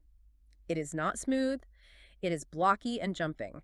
It works perfectly for atoms and subatomic particles. So what happens when you smash them together? Disaster. When you try to force the mathematical equations of quantum mechanics onto the smooth geometry of gravity, for instance, Yeah. if you want to understand what happens at the center of a black hole, the math just breaks down. Because you have huge mass, but microscopic space. Exactly. It produces infinities. The two theories refuse to speak the same language. It is like trying to play a vinyl record on a CD player. The information is there, but the formats are totally incompatible. That is a great way to put it. Okay, that covers the basic conflict between the two theories. Have we missed any nuances there? I think we have thoroughly unpacked it. Let's proceed to the concept of toy models. Right. So, to make progress, physicists often use what they call toy models. The source material points out that to tackle this, they're looking at something called self-dual gravity. Can you explain what that is to the listener? Absolutely. When a problem in the real world is simply too mathematically dense to solve, physicists create a toy model. They strip away the messy, chaotic complications of reality to study the pure, essential mechanics of a system in a highly controlled environment. Like testing a car on a frictionless track in a computer simulation. Precisely. You do that just to test the pure aerodynamics before you worry about real-world asphalt and wind gusts. Self-dual gravity is exactly that. It is a simplified, highly restricted version of Einstein's gravity. How is it restricted exactly? In the standard gravity that you and I experience, the curvature of space-time is described by a massively complex mathematical object. This object can roughly be split into a left-handed part and a right-handed part. In self-dual gravity, physicists just turn one of those halves off. They just switch it off. They declare that the left-handed curvature is zero. Okay, so it is definitely not the real universe you walk around in. No, not at all. But it retains enough of the mathematical DNA of real gravity to be highly instructive. And the beautiful thing about this toy model is that, unlike real quantum gravity, where adding quantum effects causes the calculations to spiral off into infinity, the quantum effects in self-dual gravity are finite. They're actually computable. Yes, you get hard numbers instead of a mathematical disaster. The source material specifically calls it one-loop exact. This involves the fundamental constant, the mathematical variable dou bar, the reduced Planck constant. It means the calculation finishes perfectly after just one quantum step, rather than requiring an infinite series of calculations. It makes the impossible math actually manageable. That covers the definition of self-dual gravity. Have we missed any nuances regarding this toy model? I think we have thoroughly unpacked the toy model. Let's proceed to Penrose's classical solution. Which brings us to a really cool piece of history mentioned in the text. Roger Penrose, a Nobel laureate and an absolute titan of physics, actually solved classical self-dual gravity half a century ago. Yes, his triumph in the 1970s is the foundation here. And he didn't even use normal space-time to do it. He used something called twistor theory. He realized that standard four-dimensional spacetime was too clunky for this specific problem, so he invented a totally new mathematical geometry called twistor space. How does twistor space work? Well, in your everyday reality, a point is a point, and a beam of light travels along a line. In twistor space, it is inverted. A beam of light becomes a fundamental point, and a point in our spacetime becomes a complex sphere in twistor space. That is mind-bending. It is. But by transforming gravity into this strange new geometric arena, Penrose was able to encode the classical equations of self-dual gravity completely. And the solutions he found are incredibly complex, highly non-trivial, and deeply beautiful. It was a macroscopic triumph. Okay, that covers the historical twister theory context. Have we missed any nuances regarding Penrose's work? I think we have thoroughly unpacked it. Let's proceed to the actual paradox that inspired this paper. Right. Here's where the massive conundrum kicks in. Penrose solved the classical version of the toy model. No quantum jitteriness involved. Exactly. But the authors of our paper point out a paradox regarding the quantum version. In physics, there is a concept called tree amplitudes.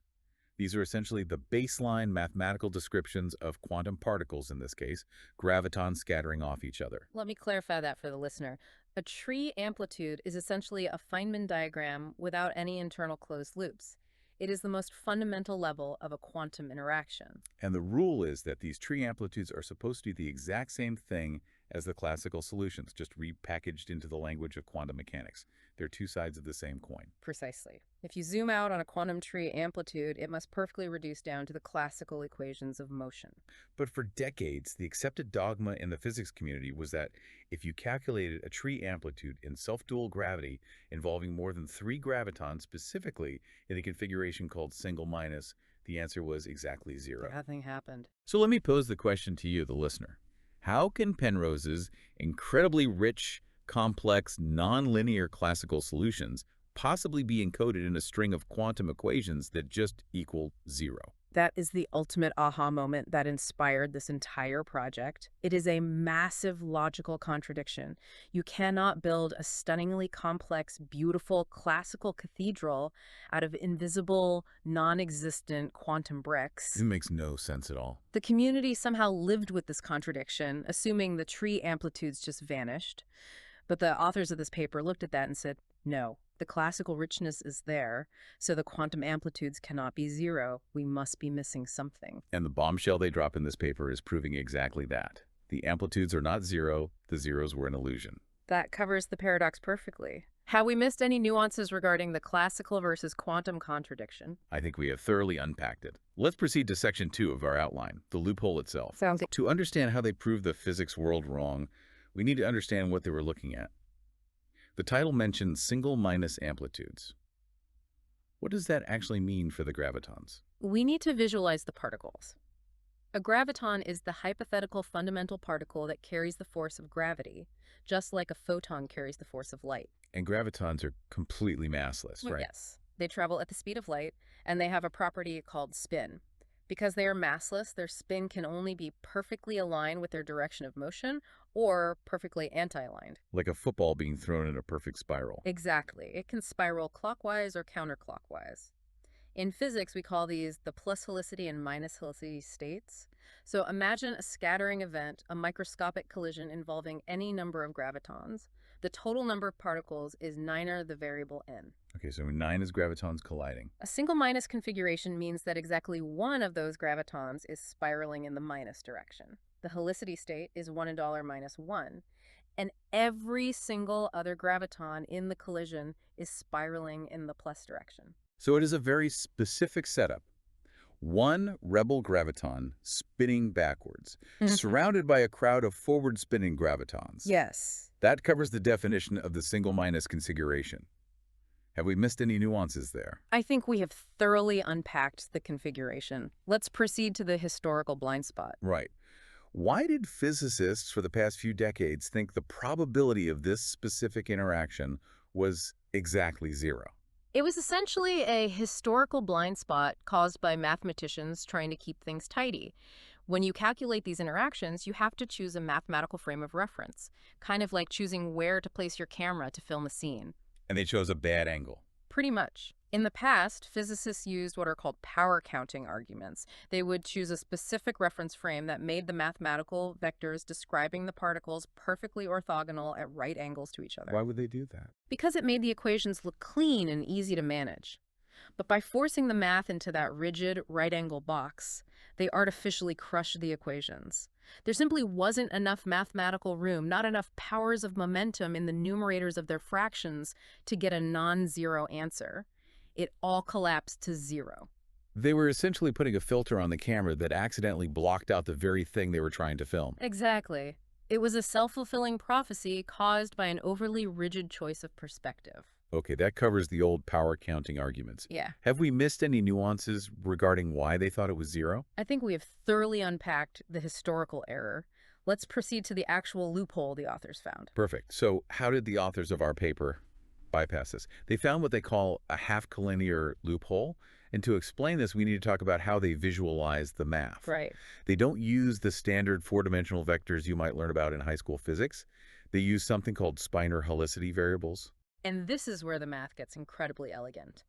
A standard four-dimensional momentum vector is clunky, but because gravitons are massless, their mathematical length is technically zero. Which sounds weird. A vector with length 0, but it is moving. Right. Decades ago, mathematicians realized that if a vector's length is zero, you can split it perfectly in half into two smaller, more fundamental objects called spinors. Think of spinors as the foundational mathematical DNA of the particle's movement. Yes, they usually denote these as pairs of brackets. The angle bracket spinor is wrangle bracket ij. This describes one half of the particle's momentum DNA, and the square bracket spinor is ij, the square bracket ij. This describes the other half. And the loophole is half collinear. Collinear means moving in exactly the same direction parallel to each other. So half collinear means half of their mathematical DNA is moving in the exact same direction. You nailed it. The authors prove that if you arrange the gravitons so that all of their angle brackets equal exactly zero, the condition for the half collinear space is Langle ij, the angle bracket ij equals zero. Meaning that specific half of their momentum is perfectly aligned. Yes. When you do that, the traditional math of the old physicists completely breaks down. You can no longer use that rigid right-angle camera filter. It forces you to look at the interaction from a new perspective, and suddenly, in this highly specific half-collinear arrangement, a non-zero answer pops out. That is brilliant. That covers the introduction of spinor helicity and the half collinear setup. Have we missed any nuances regarding the brackets? I think we have thoroughly unpacked the spinors. Let's proceed to the structural problem with doing this in normal space. Right, because there is a catch. The paper is very clear about this. You cannot just do this in the normal universe. No, you cannot. If you try to make the angle brackets equal 0 in our normal reality, the square brackets are mathematically forced to become 0 as well. They are tied together as complex conjugates. If both halves are zero, the particles are just sitting on top of each other and nothing happens. There is no momentum. So to make this half-collinear loophole work, the authors had to build a very strange mathematical sandbox.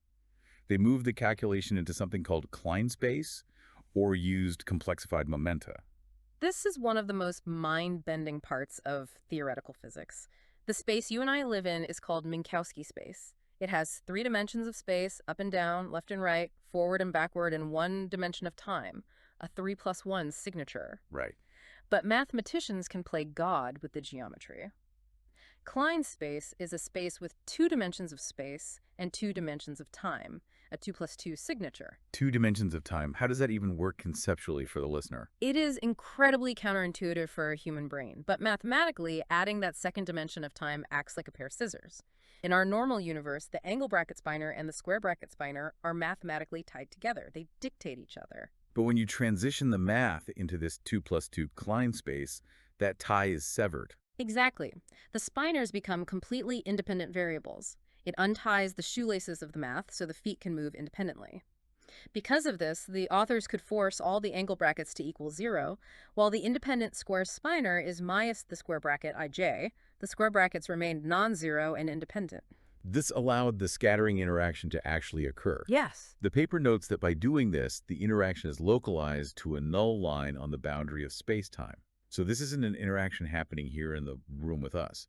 It is happening infinitely far away, on a single, infinitesimally thin beam of light at the very edge of reality. It is an extreme fringe mathematical edge case, but it is there. It is entirely a sandbox. But remember why toy models are useful. Even though this highly specific complexified geometry doesn't look like your daily commute, it acts as a pristine laboratory. It isolates the fundamental mechanics of gravity so perfectly that the underlying truths are exposed. That covers the transition into Klein space and complexified momenta. Have we missed any nuances regarding the geometric sandbox? I think we have thoroughly unpacked the sandbox. Let's proceed to what they actually do inside of it. Once they are in this sandbox, the authors perform an operation to find what they call the stripped amplitude. Right. Even in this isolated sandbox, Physics equations carry a lot of mandatory baggage, things like delta functions that enforce the basic conservation of momentum. It is essentially mathematical red tape. And they want to get rid of that red tape. Yes. The authors essentially factor out all of this universal, messy, collinear math. They strip it away to isolate a core variable.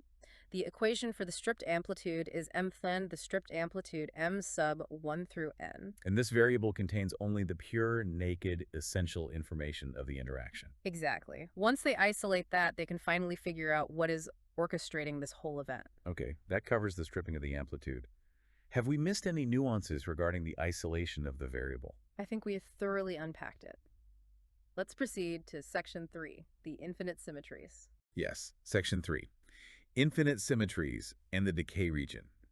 Now that they have isolated the naked truth of the interaction, they introduce the true star of the paper. It is an infinite dimensional symmetry group. The infinite symmetry group is LANDW1 plus infinity, the infinite dimensional symmetry algebra, LW1 plus infinity. This is a huge deal. I know symmetries are massive in physics, but can you explain to a listener why finding a symmetry is basically like finding the cheat codes to the universe? That is the perfect analogy. In physics, symmetries dictate everything about how particles behave. A symmetry simply means that you can change something about a physical system, and the underlying laws remain exactly the same. Give us an example. For example, the fact that the laws of physics don't change whether it is Tuesday or Thursday is a symmetry of time translation. And because of Noether's theorem, that specific symmetry is the exact reason why energy is conserved in the universe. Symmetries give birth to the laws of reality. So what is this specific symmetry we are looking at? It sounds like a password. It is an infinite dimensional symmetry algebra. And the crucial thing here is that this isn't just a random piece of math. Decades after Penrose solved the classical toy model, physicists realized that his beautiful, complex solutions were actually being secretly generated by this exact symmetry. It is the master blueprint of self-dual gravity. Yes. And now, the authors of our paper are proving that this exact same master blueprint governs the quantum tree amplitudes. The classical richness and the quantum calculations are driven by the exact same engine. That is profound. That covers the introduction of the master symmetry. Have we missed any nuances regarding its role? I think we have thoroughly unpacked the symmetry. Let's proceed to the specific region where they apply it. Right, because to make the math solvable, the authors have to place one more restriction on the gravitons. They define a restricted kinematic area called the decay region. We need a good visual for this. I want you, the listener, to visualize this. Imagine a massive fireworks show shooting up into the sky. That is your one ingoing graviton. Then it explodes. The sparks that fly outward are your outgoing gravitons. But in this specific decay region, the explosion isn't random. No, it is highly structured. The sparks fly out in a highly ordered, strictly descending sequence based on their momentum. It is a beautifully strict geometric traffic law. The authors call this chamber analyticity. Inside the specific mathematical chamber where the particles obey this strict ordering, the math becomes incredibly smooth and well-behaved. Smooth is very good when you're dealing with quantum gravity. It is essential. Normally, quantum gravity equations are full of nasty singularities, points where the math blows up to infinity and stops working. But by restricting the interaction to this decay region, they ensure the math is free of those infinite spikes. You can do calculus on it, you can take derivatives, and the fabric of the math remains perfectly smooth. Okay, that covers the decay region and chamber analyticity. Have we missed any nuances regarding this smooth restriction? I think we have thoroughly unpacked the chamber. Let's proceed to the recursive bootstrap. This is where the absolute magic of the paper happens. Inside this smooth chamber, they use something called the recursive bootstrap. This is where the infinite symmetry goes to work. Think of the symmetry as an infinite ladder. In standard physics, you know the scattering amplitude for 3 gravitons. It is the most basic interaction possible, and its answer is rigidly fixed by the basic symmetries of empty space. There is only one mathematical possibility. So they take this simple 3 graviton answer and treat it as a seed. Like planting a mathematical seed in the ground, they plant the 3 graviton seed into the mathematical machinery of the symmetry algebra. Because the symmetry acts as an infinite set of rules linking one interaction to the next, it automatically generates the answer for 4 gravitons. And then it uses that to generate 5. Then 6, then 7, all the way up to gravitons. The master blueprint literally builds the physics for them, step by step, without the physicists having to calculate a single new Feynman diagram. The result of this recursive bootstrap is mind-blowing. After all this dense setup, all the Klein space and half-collinear loopholes and infinite symmetries, the final general solution for any number of gravitons in this decay region simplifies to just one line of math. It is elegant. The paper called it an incredibly elegant n-2-fold product of soft factors. The final mathematical result is prod I 3 LU, the product from I equals 3 to n of the soft factors S sub. It is stunning. A soft factor is just a mathematical term describing the behavior of a graviton when its energy gets very low. The entire chaotic, exponentially massive interaction of an arbitrary number of gravitons collapses down to simply multiplying these soft factors together. It is like watching a chaotic storm suddenly organize itself into a perfect, simple geometric shape. A beautifully simple formula describing an incredibly complex interaction. That covers the recursive bootstrap and the final formula in the decay region. Have we missed any nuances regarding the product of soft factors? I think we have thoroughly unpacked it. Let's proceed to section 4 of our deep dive. The engine of proof. Yes, because we have to acknowledge that the authors didn't just pat themselves on the back and stop at the easy, highly ordered decay region. They went the distance. They proved that this single minus amplitude is non-zero for any number of gravitons in the general half-collinear regime. Even when they aren't ordered like a perfect firework. Exactly. And that is a monumental flex of theoretical muscle because outside of the decay region, the math is a beast. The infinite symmetry ladder isn't guaranteed to work perfectly out there. So, to prove the general case, they had to build an engine. The Behrens-Geal recursion relation. Let's unpack why they needed this. You mentioned Feynman diagrams earlier, the standard way physicists calculate how particles interact. Why couldn't they just draw Feynman diagrams for these general gravitons? It is purely a problem of scale. If you want to calculate the scattering of 3 gravitons, you draw a few diagrams. It is easy. 4 gravitons, a few more. But as the number of gravitons increases, the number of possible Feynman diagrams grows factorially. It explode. If you have a relatively small number of gravitons, you suddenly have millions or even billions of diagrams to calculate. It is computationally impossible. A supercomputer would choke on it. So the Behrens-Geal recursion is a way of rewriting the rules of the game so you don't have to draw a billion diagrams. Exactly. Invented in the late 1980s, the Behrens-Geal technique is a way of building complex interactions recursively, piece by piece. Instead of trying to calculate the entire massive collision all at once, you start with an off-shell current. Think of that as a partial, incomplete mathematical interaction. Right. Then you iteratively add one on-shell particle to it at a time. It is incredibly clever. It takes a problem that grows factorially, which is impossible, and turns it into a problem that grows polynomially, which is manageable. That covers the introduction of the Behrens-Geal recursion. Have we missed any nuances regarding why they needed it? I think we have thoroughly unpacked the necessity of the recursion. Let's proceed to how they adapted it with graph theory. Right, because the authors had to adapt this math to work inside their weird 2 + 2 Klein space. To do this, they used something called Cayley trees and spanning forests. Now, this sounds more like botany than quantum gravity. What is a Cayley tree in this context? We are firmly in the realm of graph theory now. Imagine you take a piece of paper and draw a dot for every single graviton in your interaction.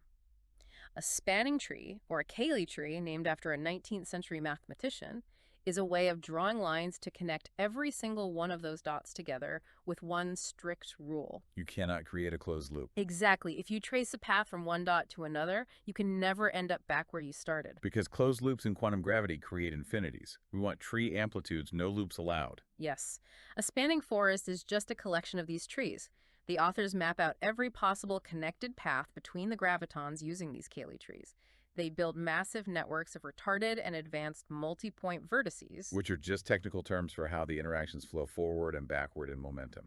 Right. They do this by summing over all these purely connected, loop-free graphical structures. Okay, that covers the graph theory and Cayley trees.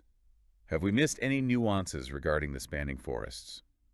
I think we have thoroughly unpacked the botanical graph theory. Let's proceed to the matrix tree theorem.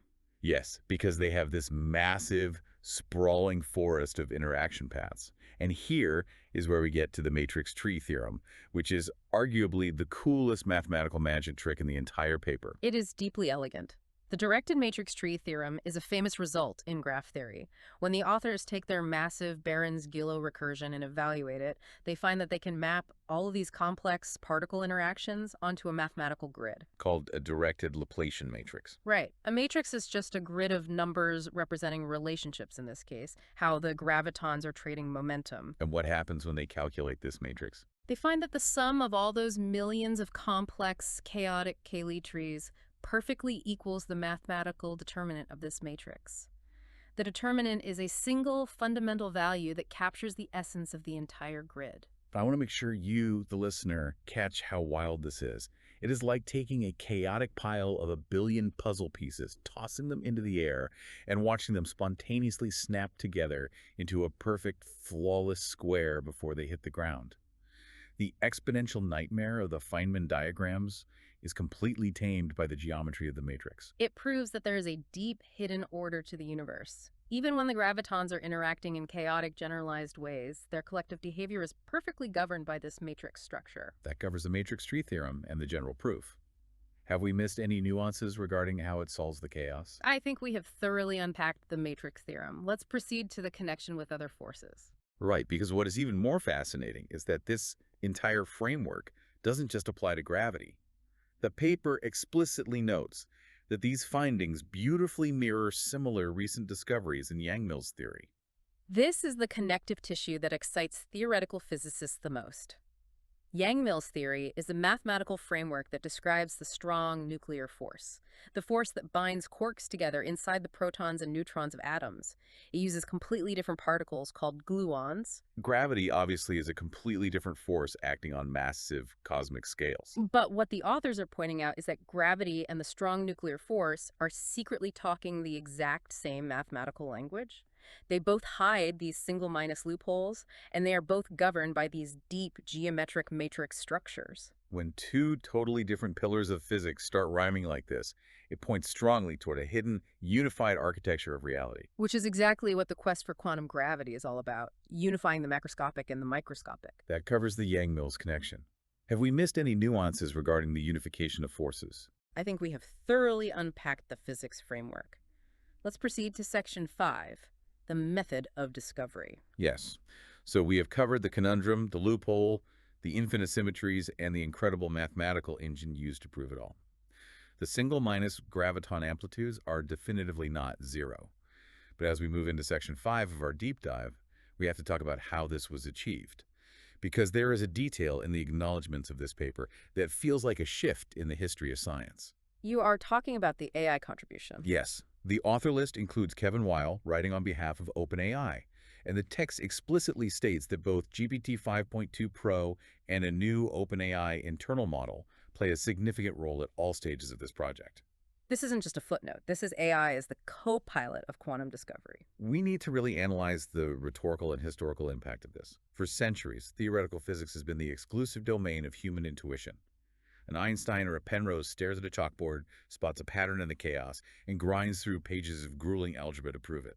But here, in a paper published by the Institute for Advanced Study, the very place where Einstein himself worked, they are explicitly declaring that artificial intelligence was practically a co-author on a fundamental physics breakthrough. What does it mean for an AI to play a significant role at all stages? It isn't just spell checking the formatting. Not at all. AI in science used to mean crunching massive data sets to find statistical anomalies, like searching for exoplanets in telescope data or folding proteins. But this paper isn't about data. It is about pure, abstract, infinite-dimensional theoretical math. So how did it help? During the early stages, the physicists likely fed the AI massive algebraic expressions of the Barron's-Gillow recursion. Imagine an equation with thousands of terms.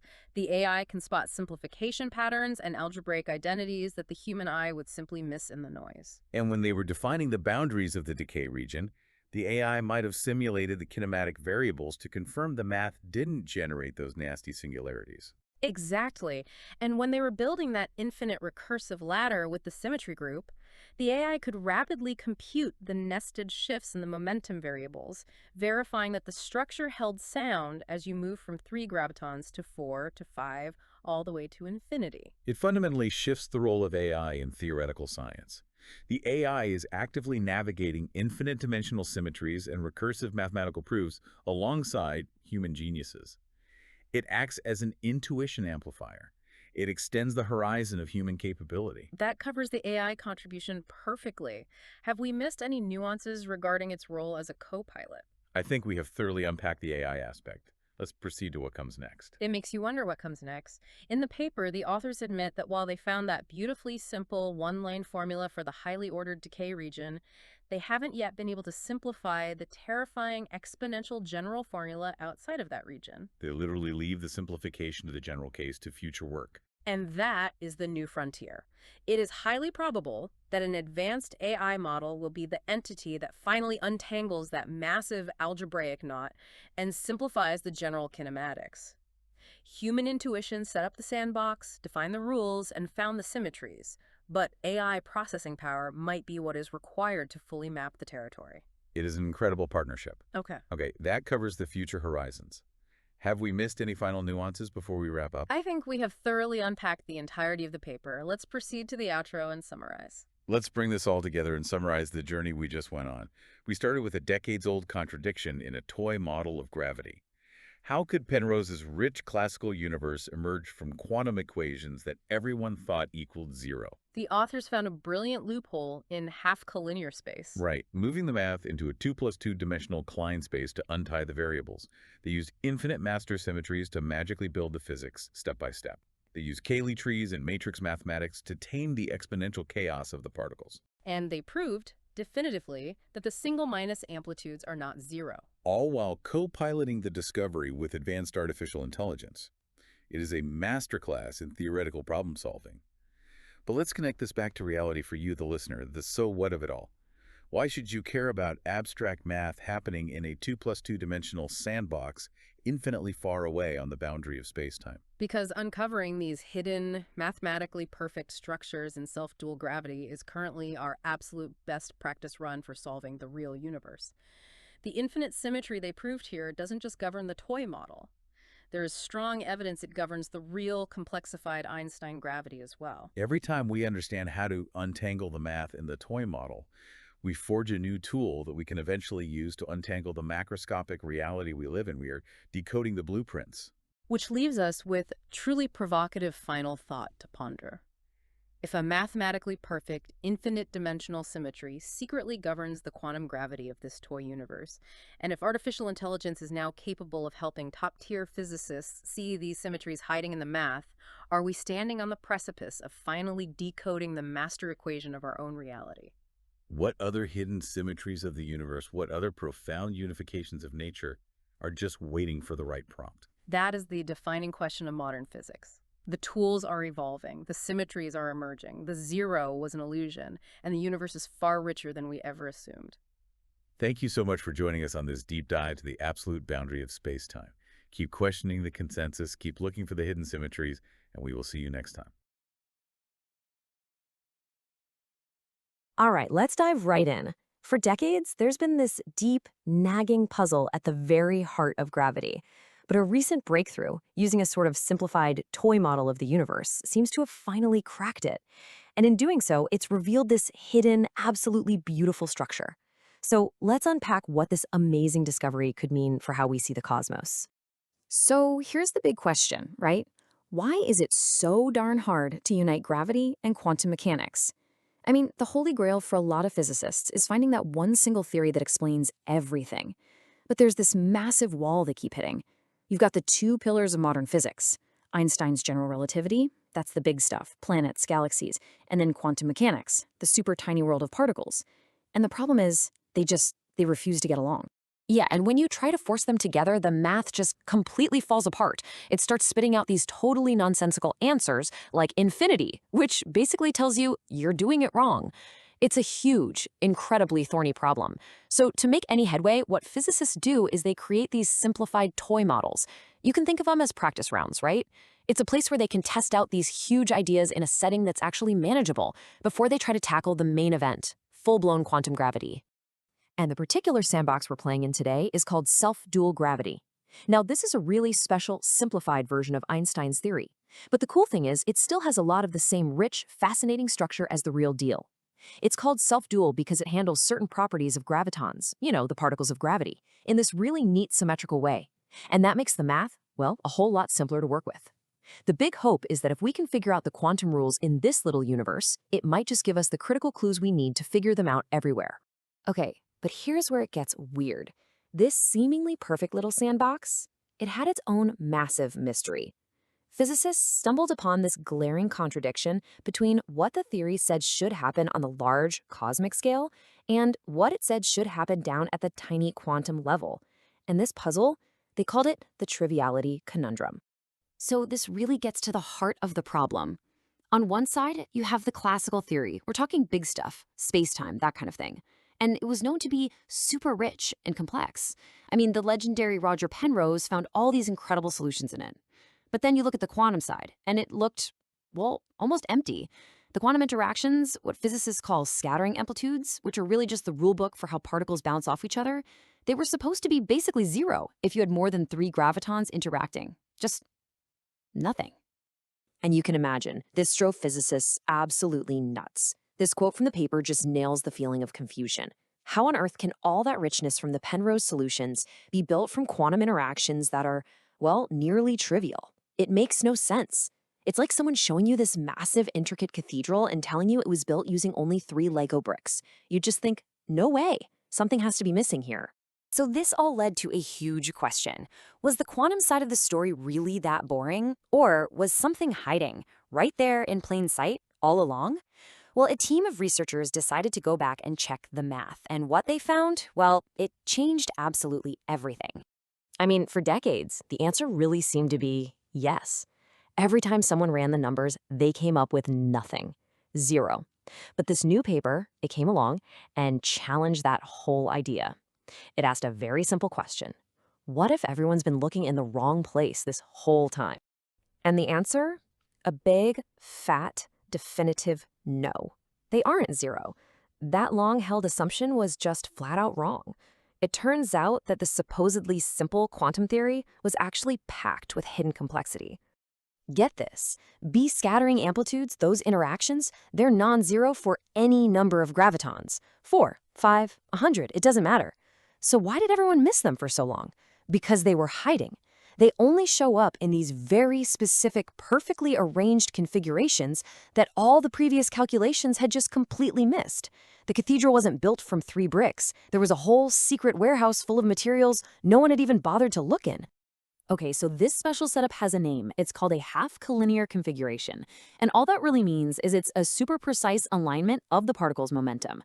The radio analogy here is honestly perfect. For years, physicists thought the station was just broadcasting static, right? Just noise.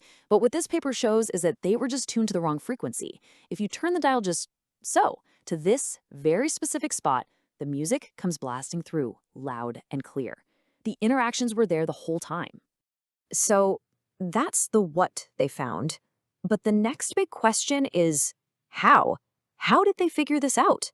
Well, the answer lies in this incredibly powerful, deep symmetry that's actually running the whole show behind the scenes. And this thing has a pretty wild name. It's called LW1 plus infinity.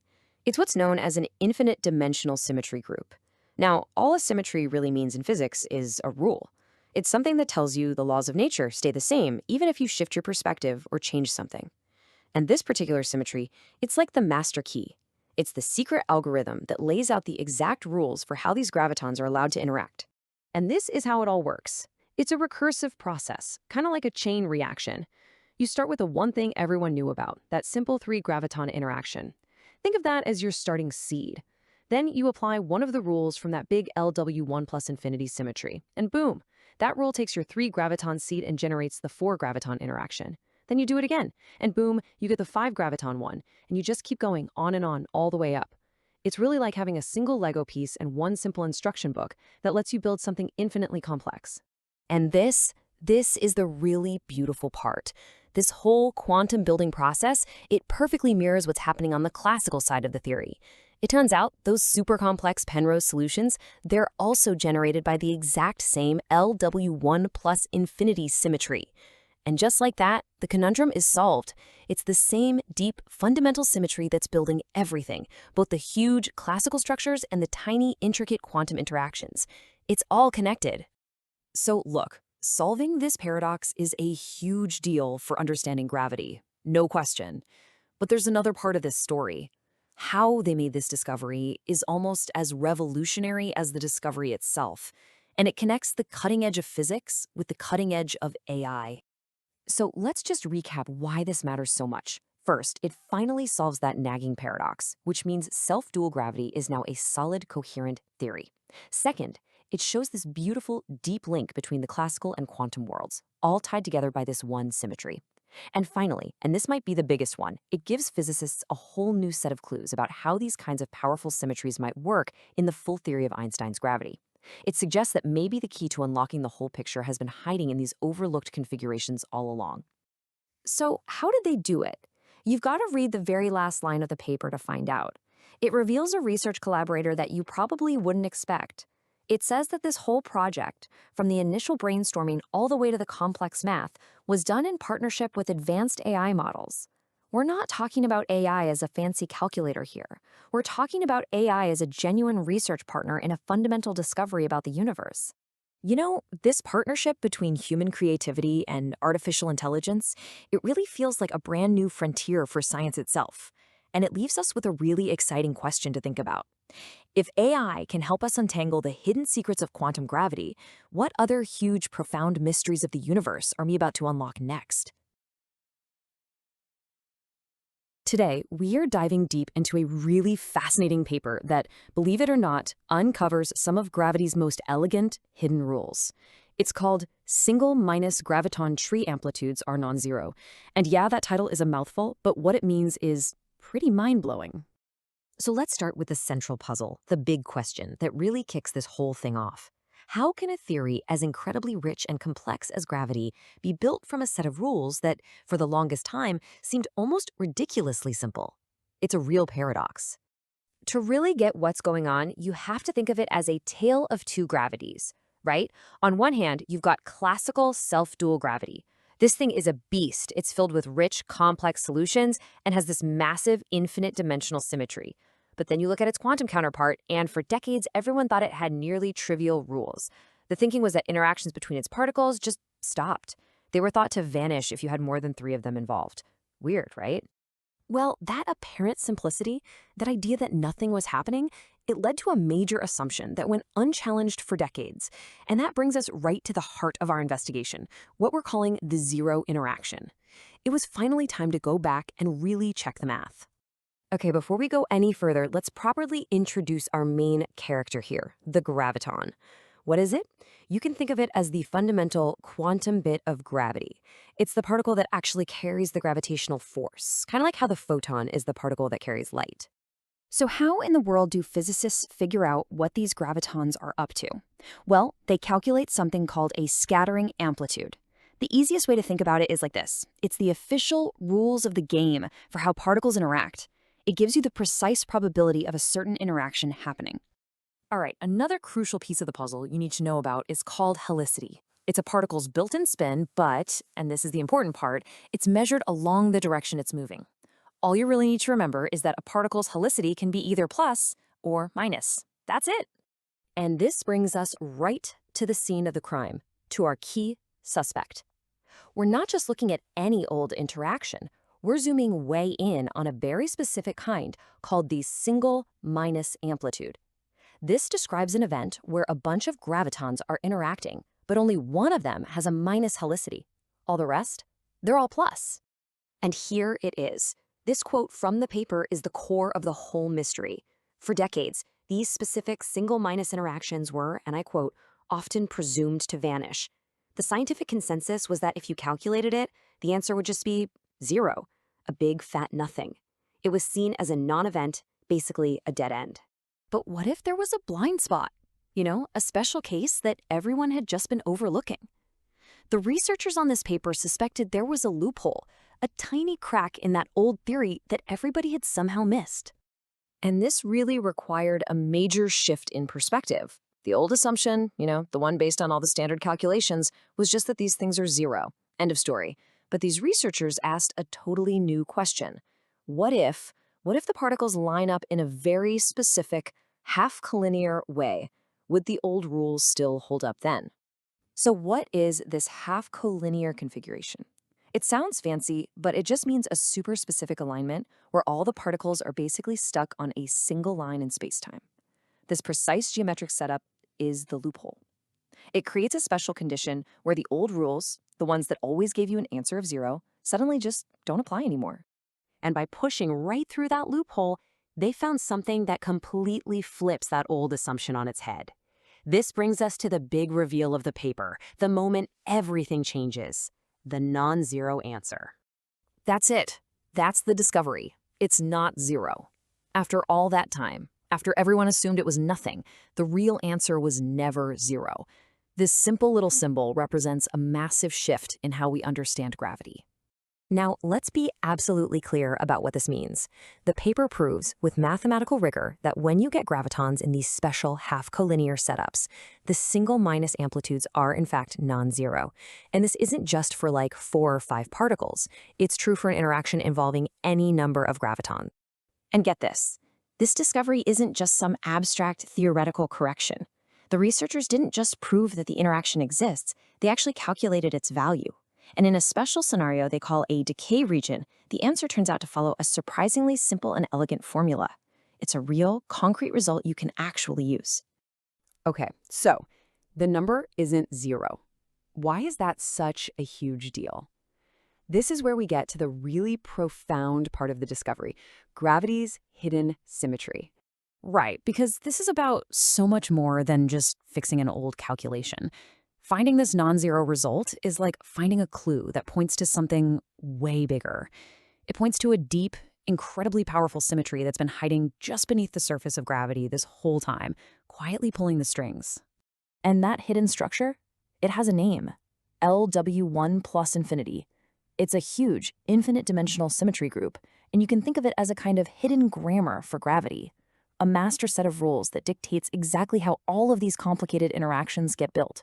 So how does this grammar actually work? Well, you start with something really simple, like a seed. In this case, it's the basic interaction for just 3 gravitons. Then you just keep applying the rule from this L1 plus infinity symmetry over and over again. And that generates the 4 graviton interaction. Do it again, you get the 5 graviton one, and so on, off to infinity. It's a system for building all this complexity from one simple starting point. And here it is. This is the moment where it all just clicks into place. Remember that puzzle from the beginning, the one about complex classical gravity versus the supposedly simple quantum version? Well, this whole quantum construction, as the paper puts it, beautifully mirrors how the exact same symmetry builds the complex solutions in classical gravity. The hidden grammar is the same for both. The rules were never different. So let's wrap up. What are the key things to take away from all this? First, it solves the big puzzle. The quantum rules for gravity aren't trivially simple after all. Second, it shows the central creative role of this huge hidden symmetry. Third, it builds this powerful new bridge between quantum amplitudes and classical solutions. And finally, it gives physicists a brand new tool to start probing the deepest mysteries of quantum gravity. And all of this leaves us with one final, kind of awe-inspiring question. If we just found a hidden grammar that's been secretly writing the rules for gravity all along, what other fundamental laws of our universe are being written by rulebooks we haven't even begun to discover yet? All right, let's dive into one of the biggest, most stubborn challenges in all of physics, trying to get gravity and quantum mechanics to work together. You know, for decades, these two absolute pillars of science have just refused to play nicely. But what if the whole problem isn't that they're incompatible? What if we've just been reading from an incomplete rulebook this whole time? Think about it like this. The laws of the universe are basically a giant instruction manual. We've got a chapter on gravity, which works perfectly for planets and stars and galaxies. Then we've got a totally separate chapter on quantum mechanics for all the tiny stuff like atoms and particles. The problem? When we try to read those two chapters together, it just sounds like nonsense. So it leads you to this really fascinating question. What if a critical page, some kind of hidden quantum rule for gravity, has been torn out this entire time? Now, trying to tackle Einstein's full, beastly theory of gravity at the quantum level is, well, it's incredibly hard. So physicists do something really clever. They build what's called a toy model. It's like an architect's scale model of a skyscraper. It's a simplified version of the real thing. In this story, our toy model is called self-dual gravity. It's way simpler, sure, but it still has all the essential mysteries that we need to figure out. Okay, so they built their toy model. But this is where the real mystery kicks in. As researchers started poking and prodding this simplified version of gravity, they smacked right into a baffling problem, a real head-scratcher that they ended up calling the triviality conundrum. Here's the problem in a nutshell. On the one hand, you have the classical theory, the world of big things. And in that world, this self-dual gravity was beautiful, it was rich, it was complex. But then you look at the quantum side, and things just fell apart. When physicists tried to calculate how the particles of gravity, these things we call gravitons, would interact with each other, the answer was, well, it was boring. The math basically said that if you try to smash more than 3 gravitons together, they pretty much ignored each other. The interactions just vanished. Poof, they became trivial. And that was the absolute heart of the conundrum. This quote from the research paper just nails the frustration perfectly. How on earth could this rich, complex classical world possibly come from a quantum rulebook that looked almost empty? It just made no sense at all. It was like finding out that your favorite, incredibly detailed novel was somehow written using only 3 different words. Something was definitely wrong. So, for years, the assumption was just, well, I guess these quantum interactions are trivial, that's that. But then, a team of physicists from places like OpenAI, Harvard, and Cambridge decided, you know what, let's take another look. And they found something everybody else had missed. This, right here, was the breakthrough moment. And it turns out, the graviton interactions didn't vanish at all. They were there the whole time, just hiding in plain sight. It turns out that under some very, very specific mathematical circumstances that everyone had just kind of glossed over, the interactions were alive and well. The missing page of the rulebook, it had just been found. So you're probably wondering, okay, where were they hiding? The paper calls it half collinear configurations. I know, that sounds super complicated, but think of it this way. Imagine you're scanning through an old radio dial. Most of what you hear is just static, right? But if you tune that dial to one very, very precise spot, suddenly you hear music. That's basically what these physicists did with the math. They tuned their equations to a really specific configuration, and suddenly, boom, all those rich, complex interactions came through loud and clear. Finding the hidden interactions, that was huge. But the next giant leap was explaining why they were there in the first place. And the answer turned out to be this incredibly profound and elegant mathematical structure. It was the secret key to the entire puzzle. And here it is. This is the hero of our story, a concept called the L1 plus infinity symmetry. You can basically think of this as the master algorithm for self-dual gravity. It's this infinitely complex symmetry that dictates all the rules of the game. It's the secret key, the underlying principle that generates all of that richness that seemed to be missing. So how does this master algorithm actually work? Well, let's just walk through it because it's really elegant. You start with the simplest interaction you can have, the one everyone already knew about. That's the 3 graviton seed. Then you apply the rule that this LW1 plus infinity symmetry gives you. It's a recursive rule. It takes that 3 graviton result and uses it to generate the 4 graviton interaction. Then you just do it again. It generates the 5 graviton one, and so on, and on, and on, infinitely. It's this beautiful cascade that builds infinite complexity from one super simple starting point. And here is the payoff. This quantum process, built from that one master symmetry, perfectly, beautifully, generates all the complex behavior we saw in the classical theory. The quantum side wasn't trivial at all. Its complexity was just hidden behind this one elegant rule. The conundrum was solved. The 2 sides of the coin, classical and quantum, they finally matched up. Okay, so solving this puzzle in a toy model is a massive achievement, no doubt. But the implications of this, and maybe even more interestingly, the tools they use to get there, they point to something much, much bigger. And this is really why this matters so much. Yeah, self-dual gravity is a simplified model, but the principles and the symmetries they discovered here, like that LW1 plus infinity symmetry, they also pop up in the full theory of Einstein's gravity. So by solving the puzzle in this simpler arena, physicists have found this powerful new lens to look through as they tackle the final frontier, a complete, working theory of quantum gravity. And just when you think the story can't get any wilder, there's a fascinating twist. This is a direct quote from the paper's acknowledgments. It turns out this frontier physics research was helped along by another frontier technology, artificial intelligence. Advanced AI models were significant partners in this project, helping the researchers wrestle with all the complex math.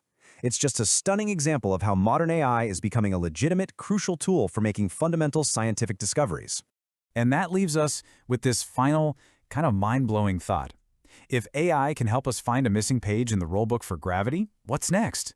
You think about the biggest questions out there, the nature of dark matter, the origins of life itself. They're all just waiting. This new kind of collaboration between the human mind and artificial intelligence might just be the key we need to finally unlock them. So what do you think? What's the next great mystery to fall?